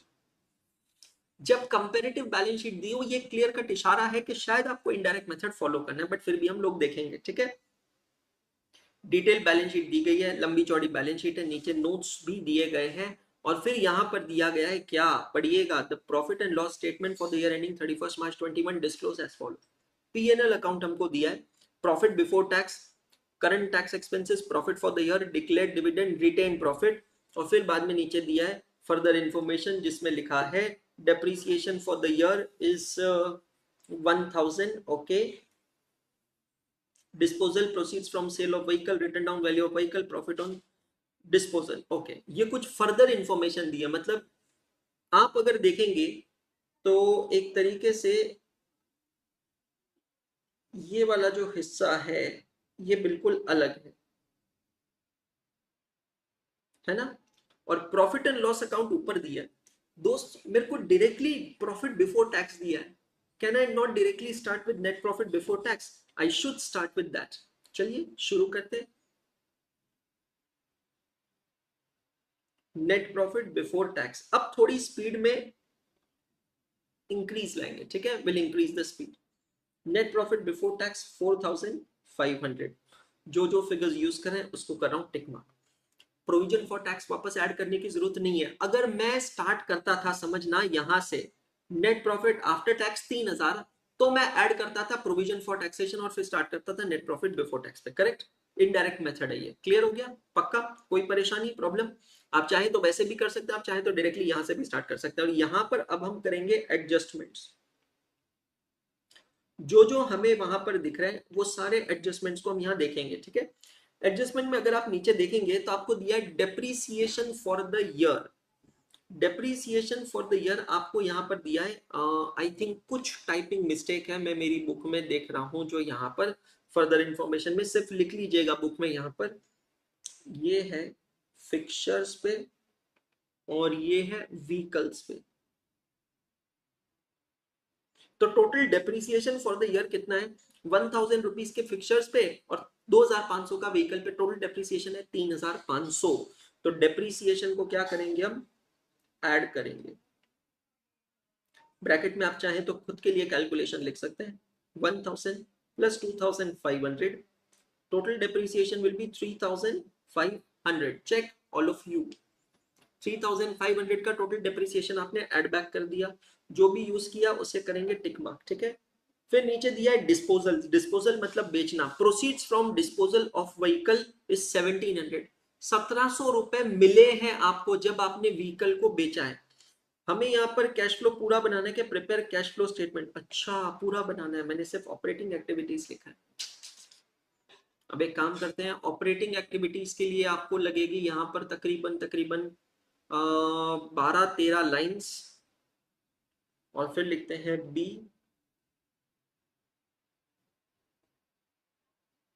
Cash flow from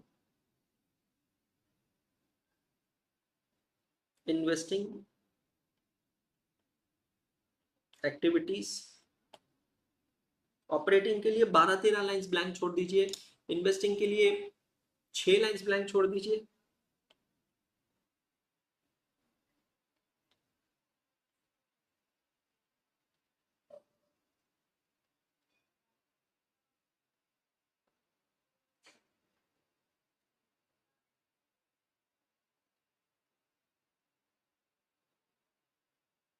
cash flow from financing activities, ठीक है। अब proceeds from disposal of vehicle. Vehicle आपने बेची है, व्हीकल मतलब एसेट, एसेट मतलब इन्वेस्टमेंट। कैश इनफ्लो 1700 रुपए का। Investing activity cash inflow, sale of vehicle.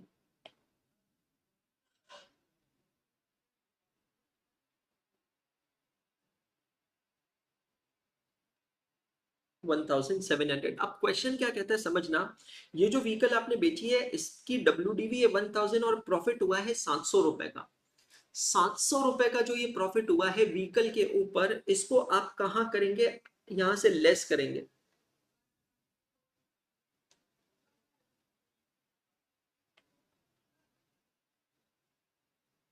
Profit on sale of vehicle 700 rupees को आप यहां से लेस करेंगे एडजस्टमेंट में, because this is an income pertaining to investing activity. Check कीजिएगा यहाँ पे। सो पीएनएल अकाउंट वाला ये पार्ट एक तरीके से हमारा खत्म हो चुका है। करंट पीरियड का टैक्स एक्सपेंस दिया है 1500 रुपए, प्रोविजन फॉर टैक्सेशन में काम आएगा, वहां से हमें टैक्स पेड की फिगर मिलेगी, ठीक है। डिक्लेयर्ड डिविडेंड करंट पीरियड का 2000 का डिविडेंड। अब आप कहोगे सर आपने तो कहा था डिविडेंड पीएनएल में नहीं आता। बेटा शेड्यूल 3 का जो फॉर्मेट होता है ना, उस फॉर्मेट को अगर आप समझोगे तो ये यहाँ पर एक लाइन है, इसके ऊपर है पीएनएल अकाउंट और इसके नीचे पीएनएल एप्रोप्रिएशन अकाउंट।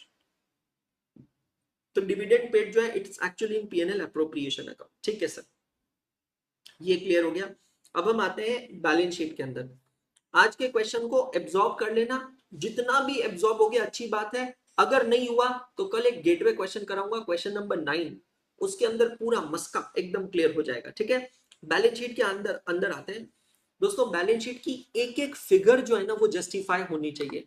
एक एक फिगर जस्टिफाई होनी चाहिए का मतलब क्या है, ओपनिंग और क्लोजिंग का जो भी डिफरेंस होता है ना, वो डिफरेंस एक्सप्लेन होना चाहिए। ये बहुत इंपॉर्टेंट है, इसका ध्यान रखना है, डिफरेंस शुड बी एक्सप्लेनेबल। जैसे सबसे पहले दिया है share holder fund, note number दिया है बेटा जी यहाँ पर आपको 1, तो हम चलते हैं नोट नंबर 1 में, ठीक है। नोट नंबर 1 में ये क्लोजिंग है, ये ओपनिंग है। अब मेरा शेयर कैपिटल जो है वो ओपनिंग था 50,000 और शेयर कैपिटल का क्लोजिंग है 60,000। Can you see this, opening is 50, closing is 60। बचना, आपकी नजर, आपका दिमाग आपसे कहेगा कि पहले वाला कॉलम ओपनिंग है, दूसरे वाला कॉलम क्लोजिंग है, ऐसा नहीं है। यहाँ पर पहले वाला कॉलम क्लोजिंग है, दूसरे वाला कॉलम ओपनिंग है। तो share capital opening is 50,000, closing is 60,000, मतलब दोस्तों 10,000 रुपए से शेयर कैपिटल बढ़ा है। 10,000 रुपए से शेयर कैपिटल कब बढ़ता है, जब कंपनी शेयर इशू करती है और this results into cash inflow from financing activity. तो issue of shares results into cash inflow of 10,000। Check करते चलिएगा, issue of shares results into cash inflow of 10,000, ठीक है। पीएनएल अकाउंट में आपको पोजीशन दी है, ओपनिंग बैलेंस है 4,000, क्लोजिंग बैलेंस है 5,000। एक काम करते हैं, फटाक से हम यहाँ पर बनाते हैं इसका वर्किंग नोट। फाइनेंसिंग एक्टिविटी के लिए तकरीबन 5-6 लाइंस ब्लैंक छोड़ दीजिए, फिर हम लिखेंगे D E N F, net change in cash and cash equivalence. E क्या होगा, cash and cash equivalence at beginning of the year.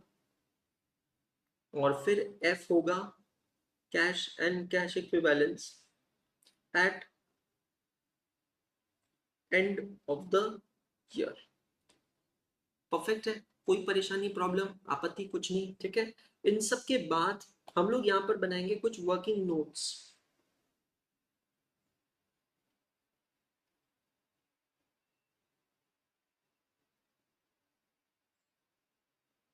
दो प्राइमरी वर्किंग नोट्स जो हम बनाएंगे, वर्किंग नोट नंबर 1, उसको आप टाइटल देंगे P and L appropriation account.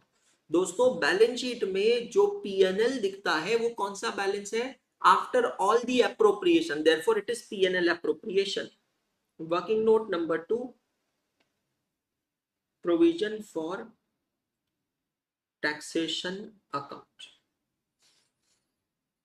P&L appropriation में ओपनिंग बैलेंस है 4,000, क्लोजिंग बैलेंस है 5,000, okay. By balance brought down 4,000 to balance carry down 5,000। इसको टी फॉर्मेट्स नहीं कहते हैं। टी फॉर्मेट्स तब होते हैं दोस्तों जब आप डेबिट क्रेडिट में सिर्फ और सिर्फ फिगर्स लिखते हैं, तब टी फॉर्मेट होता है। यहाँ सिर्फ फिगर्स नहीं लिखिए, है ना।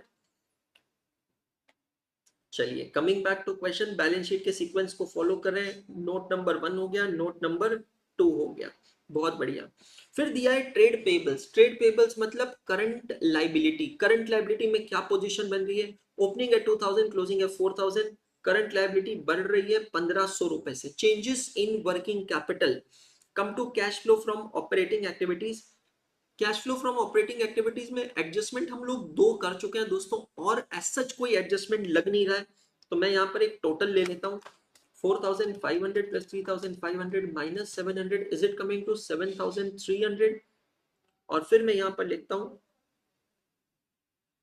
Changes in working capital. Changes in working capital में सबसे पहले क्या हो रहा है, इंक्रीज इन ट्रेड पेबल्स। मेरे क्रेडिटर्स इंक्रीज हो रहे हैं 1,500 रुपए से। मेरे क्रेडिटर्स कब इंक्रीज होंगे 1,500 रुपए से, जब मैंने क्रेडिट परचेजेस ज्यादा किए, कैश परचेजेस कम किए। कैश परचेजेस कम किए मतलब आउटफ्लो नहीं हुआ, आउटफ्लो नहीं हुआ मतलब इनफ्लो हुआ है 1,500 रुपए का इनफ्लो। अगर ऐसे लॉजिकली समझ समझ के करोगे ना तो आसान हो जाएगा।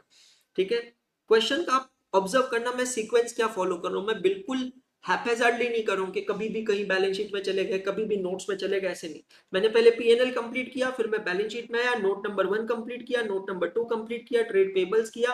अब अदर करंट लायबिलिटीज के लिए कहां जाना पड़ेगा हमको, नोट नंबर 3 में। अदर करंट लायबिलिटीज में डिविडेंड पेबल, बहुत बढ़िया। डिविडेंड पेबल मतलब कितना डिविडेंड पे करना बाकी है। ओपनिंग डिविडेंड पेबल दिख रहा है 1000 और क्लोजिंग डिविडेंड पेबल है 0। इसका मतलब क्या, मैंने करंट ईयर में ये वाला डिविडेंड पे कर दिया है, कितना, 1000 रुपए का। लेकिन रुकना, उसके अलावा नीचे और कुछ डिविडेंड दिख रहा है 2000 रुपए का, ये डिविडेंड है करंट ईयर का डिविडेंड। मतलब मैंने टोटल डिविडेंड कितना पे किया होगा, सोच के जवाब देना। सर ये वाला जो डिविडेंड दिख रहा है 1000 रुपए का, ये कौन सा डिविडेंड है, ये पिछले साल का डिविडेंड था, है ना, ओपनिंग में दिख रहा है, मतलब पिछले साल का डिविडेंड रहा होगा, वो मैंने इस साल पे कर दिया, तभी ये लायबिलिटी हो गई 0। और इतना ही नहीं, करंट ईयर में मैंने जो 2000 का डिक्लेयर किया डिविडेंड, वो भी तो मैंने पे किया होगा। मतलब मेरे दोस्त मैंने टोटल डिविडेंड कितना पे किया होगा, 3000 रुपए। Payment of dividend is a financing activity. Come over here and write down. Payment of dividend results into cash outflow of 3000. Check all of you. Payment of dividend results into cash outflow of 3000. Check all of you. Clear हो गया? आप चाहिए तो bracket में लिख सकते हैं 1000 rupees का प्रीवियस ईयर का प्लस 2000 रुपीज का करंट ईयर का। चेक कीजिए। बहुत बढ़िया दोस्तों, मैं यहां पर अगर एक बार पीएनएल अकाउंट में चलो आता हूं तो 3000 रुपए करंट ईयर का प्रॉफिट हुआ था, उसमें से 2000 का आपने डिविडेंड डिक्लेयर किया। ये दोनों चीजें जाएगी मेरे पीएनएल अप्रोप्रिएशन अकाउंट में। पीएनएल अप्रोप्रिएशन में क्या आता है, net profit brought down from PNL account. तो मैंने पीएनएल अकाउंट में जो प्रॉफिट कमाया है वो पीएनएल अप्रोप्रिएशन में आया 3000 का, और उसमें से मैंने डिविडेंड डिक्लेयर किया 2000 का। समझ में आ रहा है, उसमें से मैंने डिविडेंड डिक्लेयर किया 2000 का। तो अगर आप देखोगे ना, वैसे ही अकाउंट बनाने की जरूरत नहीं थी, मैं सिर्फ आपको एक्सप्लेन करने के लिए बना रहा हूं। अगर आप देखोगे तो ये अकाउंट अब क्लोज हो गया है। डेबिट की टोटल भी 7000, क्रेडिट की टोटल भी 7000, ये अकाउंट क्लोज हो गया है। मतलब there is no any new figure which is appearing in the P&L account, appropriation account, जिसको हमें कहीं ट्रीट करना है। अच्छा आपको एक चीज बताऊं, ये चीज आप डायरेक्टली भी निकाल सकते थे। कैसे, एक्सप्लेन करूं मैं आपको। आई होप आप साथ साथ में लिखते चल रहे हो, सॉल्व करते चल रहे हो, and I am giving you more than adequate time for that. अब देखना कैसे, मैं आपको समझाता हूं। आपके पीएनएल का ओपनिंग बैलेंस था 4000 रुपए, फोकस करना, ओपनिंग बैलेंस है 4000 और क्लोजिंग बैलेंस है 5000। मतलब क्या मैं कह सकता हूं कि यहां पर आपका पीएनएल का बैलेंस जो है वो 1000 से बड़ा है। ये 1000 की फिगर है हमारे पास, कहां पर है, ये देखिए, ये वाली 1000 की फिगर, मैं इसको इरेज करता हूं। ये देखो, can you see this figure of 1000। मतलब पीएनएल अप्रोप्रिएशन में after distribution of dividend you were left with surplus profit of 1000। This surplus profit of 1000 has got added to your P&L account. Check all of you. It got added to your P&L account. आया ना सबको समझ में, clear हुआ। तो PNL appropriation account मैंने सिर्फ क्यों बनवाया, अंडरस्टैंडिंग के लिए, ताकि पता चले। इनडायरेक्ट मेथड में कभी भी ध्यान रखना, दोनों कंपैरेटिव जो फिगर्स है बैलेंस शीट की, हर एक फिगर का जो डिफरेंस होता है वो जस्टिफाइबल होना चाहिए। अगर वो जस्टिफाइबल नहीं हो रहा है मतलब आप कुछ तो मिस कर रहे हैं, है ना। चलिए वापस चलते हैं बैलेंस शीट में। Short term provisions, short term provisions यहां पर आपको दिए। ये शॉर्ट टर्म प्रोविजन डेफिनेटली क्या है, it is provision for taxation. इसके आगे लिख लीजिए प्रोविजन फॉर टैक्सेशन। तो ओपनिंग प्रोविजन है 1000, क्लोजिंग प्रोविजन है 1500। By balance brought down 1000 to balance carried down 1500। मैंने आपको पिछले क्वेश्चन में क्या सिखाया था कि प्रोविजन फॉर टैक्सेशन अकाउंट में जनरली 4 फिगर्स आती है। ओपनिंग प्रोविजन वो हमारे पास है 1000, क्लोजिंग प्रोविजन वो भी हमारे पास है 1500, फिर अमाउंट ऑफ टैक्स पेड जो हमारे पास नहीं है, और एक होगा करंट ईयर का प्रोविजन फॉर टैक्सेशन, जो कि पीएनएल में होता है, पीएनएल अप्रोप्रिएशन में नहीं होता है। करंट ईयर का प्रोविजन फॉर टैक्सेशन हमारे पास है क्या? हाँ जी सर, ये देखो 1500 का करंट ईयर का प्रोविजन फॉर टैक्सेशन है। चलिए चलते हैं लेजर अकाउंट्स में। 1500 का करंट ईयर का टैक्सेशन का प्रोविजन है, मतलब हमको यहां से मिलेगा अमाउंट ऑफ टैक्स पेड। कितना है अमाउंट ऑफ टैक्स पेड? 1000। एक और पॉइंट यहां पर कनेक्ट होता है जो मैंने आपको पिछले क्वेश्चन में समझाया भी था, लिखवाया भी था, और आपने रजिस्टर के पेज नंबर 1 पे भी लिखा था कि जनरली हम कितना टैक्स पे करते हैं? जितना हमारा ओपनिंग प्रोविजन होता है, we pay taxation equal to opening provision. तो इनकम टैक्स पेड कहां पर जाएगा? Cash flow from operating activities में। यहां पर कुछ 5-6 लाइंस ब्लैंक छोड़ दीजिए और फिर लिखिए income tax paid working note number 2, 1000। सबको क्लियर हो रहा है ना? सबको समझ में आ रहा है ना बेटा जी? कोई परेशानी प्रॉब्लम कुछ भी नहीं हो रही है ना? पक्का? बहुत बढ़िया। वापस चलते हैं बैलेंस शीट में। अगर आप चेक करोगे दोस्तों, लाइबिलिटी साइड हमारी पूरी खत्म हो चुकी है। लाइबिलिटी साइड की हर एक फिगर हम एनालाइज कर चुके हैं, यूज कर चुके हैं, ठीक है। एसेट साइड में आता है property plant and equipment, note number 4। यहाँ पर बेटा हमारे पास 3 एसेट्स है, थोड़ा लंबा कार्यक्रम है, रुक जाते हैं इसके लिए। करंट इन्वेस्टमेंट्स, करंट इन्वेस्टमेंट्स मतलब क्या है? Investing activity. ओपनिंग है 1000, क्लोजिंग है 2000। इसका मतलब क्या? आपने इन्वेस्टमेंट्स खरीदी है, investing activity, cash outflow. Purchase of investments, 1000 rupees का कैश आउटफ्लो। सब एब्जॉर्ब कर पा रहे हैं ना? झेपा क्या सभी को? झेपना इंपॉर्टेंट है मेरे नादान परिंदो।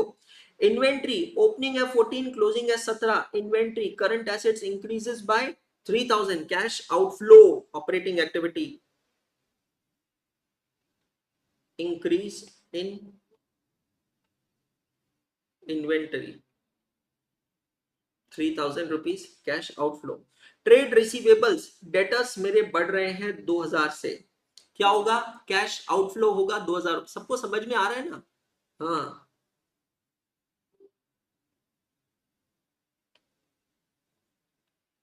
कल की क्लास से पहले सबको आदत लग जानी चाहिए अब ये स्पीड की। बेटा जी अब रेंग के चलने वाले नहीं है, अब ये स्पीड से आगे बढ़ेंगे। 7300 प्लस 1500 माइनस 3000, 2000, 5000, यहाँ होगा 3800। चेक करिएगा। Minus 1000, cash flow from operating activities 2800। अभी रुको, इन्वेस्टिंग फाइनेंसिंग बाकी है। आखिरी की 2 फिगर्स हमें दिए, cash and cash equivalents at the beginning of the year, E और फिर एफ। 8500 ई, एफ कितना है? 4000। मुझे कंफ्यूज मत करना, यहां पर आएगा negative 4500। No baby no, don't confuse me, neither fuse me nor confuse me baby, check all of you. मतलब अब सिर्फ note number 4 property plant and equipment का बचा है, और वो सारी एक्टिविटी वैसे भी इन्वेस्टिंग होनी है, तो मैं एक तरीके से फाइनेंसिंग भी क्लोज कर सकता हूं। फाइनेंसिंग का आंसर है 7000। दो ही एक्टिविटीज है। चलिए tick mark tick mark tick mark. अब आते हैं नोट नंबर 4 में, इन्वेस्टिंग एक्टिविटी बचा है नोट नंबर 4। वैसे तो जुगाड़ू तरीके से वो मैं निकाल सकता हूं, बोलू कैसे? देखो, A plus B plus C should be equal to D. तो मुझे डी पता है 4500 नेगेटिव, उसमें मैं ए बी सी की वैल्यू फाइंड आउट कर सकता हूं। 2800 प्लस 7000 प्लस 4500, यहां पर आएगा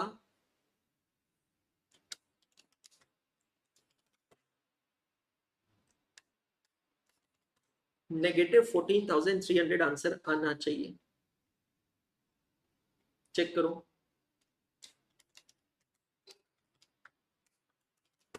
हाँ जी, मतलब जुगाड़ू तरीके से ना, जुगाड़ू तरीके से ये आंसर है। ये क्लियर हुआ क्या सबको? मैंने जुगाड़ कैसा किया जो, have you understood all of you? ये जुगाड़ मैंने कैसे किया?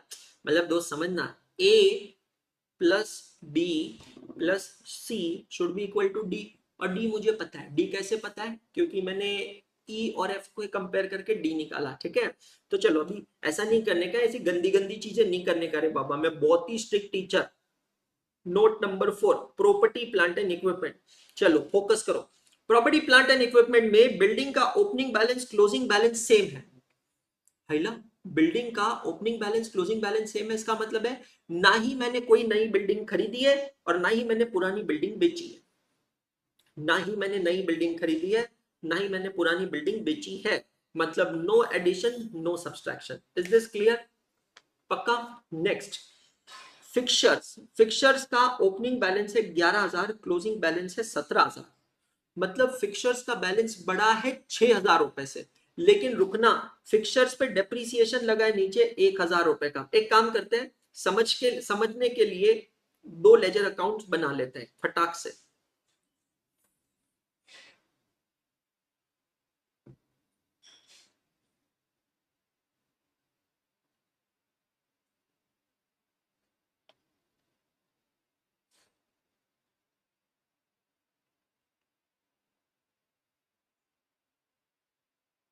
To balance brought down. Opening balance है फिक्सर्स का 11,000 by balance carried down. Closing balance है 17,000। वैसे तो काफी लोग समझ गए, बट फिर भी मैं कुछ भी रिस्क नहीं लेना चाहता।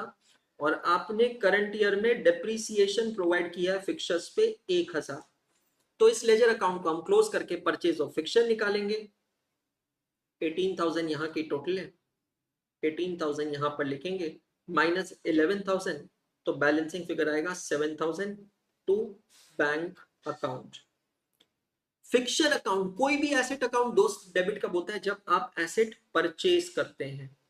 तो 7,000 रुपए के फिक्सर्स आपने खरीदे होंगे, it will result into cash outflow, investing activity.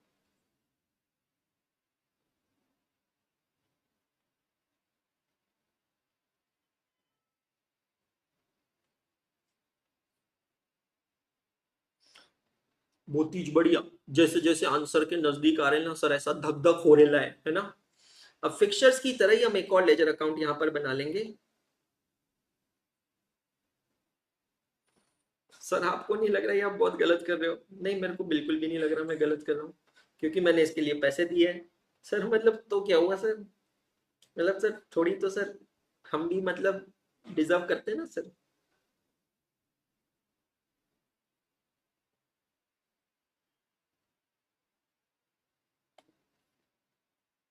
वाह सर वाह, पूरा बचा लियो सर आप। ऐसा ही मैं एक और अकाउंट बना लूंगा। कौन सा अकाउंट? Vehicles account.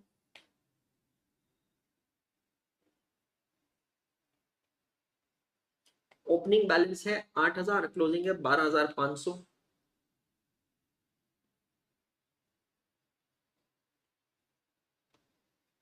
अब व्हीकल्स अकाउंट पे डेप्रीसिएशन कितना दिया है चेक करना। क्वेश्चन में यहाँ पे नीचे दिया है 2,500। और इतना ही नहीं, व्हीकल्स अकाउंट में कुछ और भी एडजस्टमेंट है जिसका भी हमें इफेक्ट देना पड़ेगा। सब जने हैं मेरे साथ? सबको क्लियर हो रहा है, समझ में आ रहा है? ओके, क्या है सर? और पढ़िए। डिस्पोजल मतलब आपने व्हीकल बेचे हैं, 1,700 रुपए में व्हीकल बेचा है और 700 रुपए का प्रॉफिट हुआ है। ठीक है, 1,700 रुपए में व्हीकल बेचा है, एसेट बेचता है, एंट्री क्या होती है? Bank account debit to asset account credit. तो एसेट अकाउंट के क्रेडिट में आएगा बाय बैंक अकाउंट 1,700। सभी जने चेक करेंगे, what is the journal entry for sale of an asset? Bank account debit to asset account credit. And you have earned a profit of 700 on it. Profit earn किया है तो entry क्या होती है बेटा जी इसकी? Asset account debit to P&L account 700 profit. Asset account debit to P&L account 700। That's all. अब इस अकाउंट को भी क्लोज करते हैं। क्रेडिट साइड की टोटल है 16,700। डेबिट साइड में लिखता हूं मैं 16,700, माइनस कर रहा हूं 8,000 और माइनस कर रहा हूं 700। बैलेंसिंग फिगर मिलेगा purchase of additional vehicle 8,000 rupees. Check all of you.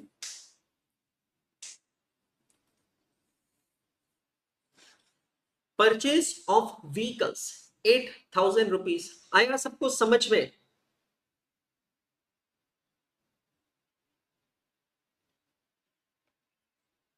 और अब चेक करते हैं क्या हमारा आंसर टैली होता है क्या। 1700 इनफ्लो माइनस 1000 माइनस 7000 माइनस 8000। ओ तेरी, ये बात जबरदस्त, अद्भुत, माइंड ब्लोइंग। क्या बात है, बहुत ही बढ़िया लेक्चर रहा यार। रक्षाबंधन के दिन को क्या प्रोडक्टिव बनाया हम लोगों ने ना। मतलब आपके अंशुल भैया ने आपको क्या गिफ्ट दिया आज तो रक्षाबंधन के दिन, जबरदस्त। 3 अमेजिंग क्वेश्चंस हुए। 21 पूरा किया, प्रोविजन फॉर टैक्सेशन का कंसेप्ट चीर फाड़ करके समझा। 22 नंबर पूरा किया, 10 नंबर पूरा किया। बहुत बढ़िया क्लास हुई आज की, बहुत ही अद्भुत क्लास हुई है। ठीक है, फटाक से एक बार सबको मैं ट्रैकर दिखा देता हूं। ट्रैकर दिखाकर आपको पता चल जाएगा क्या हुआ है, कैसे हुआ है, कितना हुआ है। ये रहा आपका बैच का ट्रैकर। मेरे फोल्डर में जाता हूं और ट्रैकर को मैं ओपन करता हूं। ये देखिए ट्रैकर आप लोगों के सामने है यहाँ पर। या आप देख सकते हैं ट्रैकर प्रॉपर पूरा सिस्टमैटिकली बना है। आज का लेक्चर है लेक्चर नंबर 7। लेक्चर नंबर 6 तक के ड्यूरेशंस को मैंने अपडेट किया है। लेक्चर नंबर 6 के बाद 18 अगस्त का 45 मिनट का मेंटरशिप सेशन था, वो भी यहाँ पर आपको देख सकते हैं।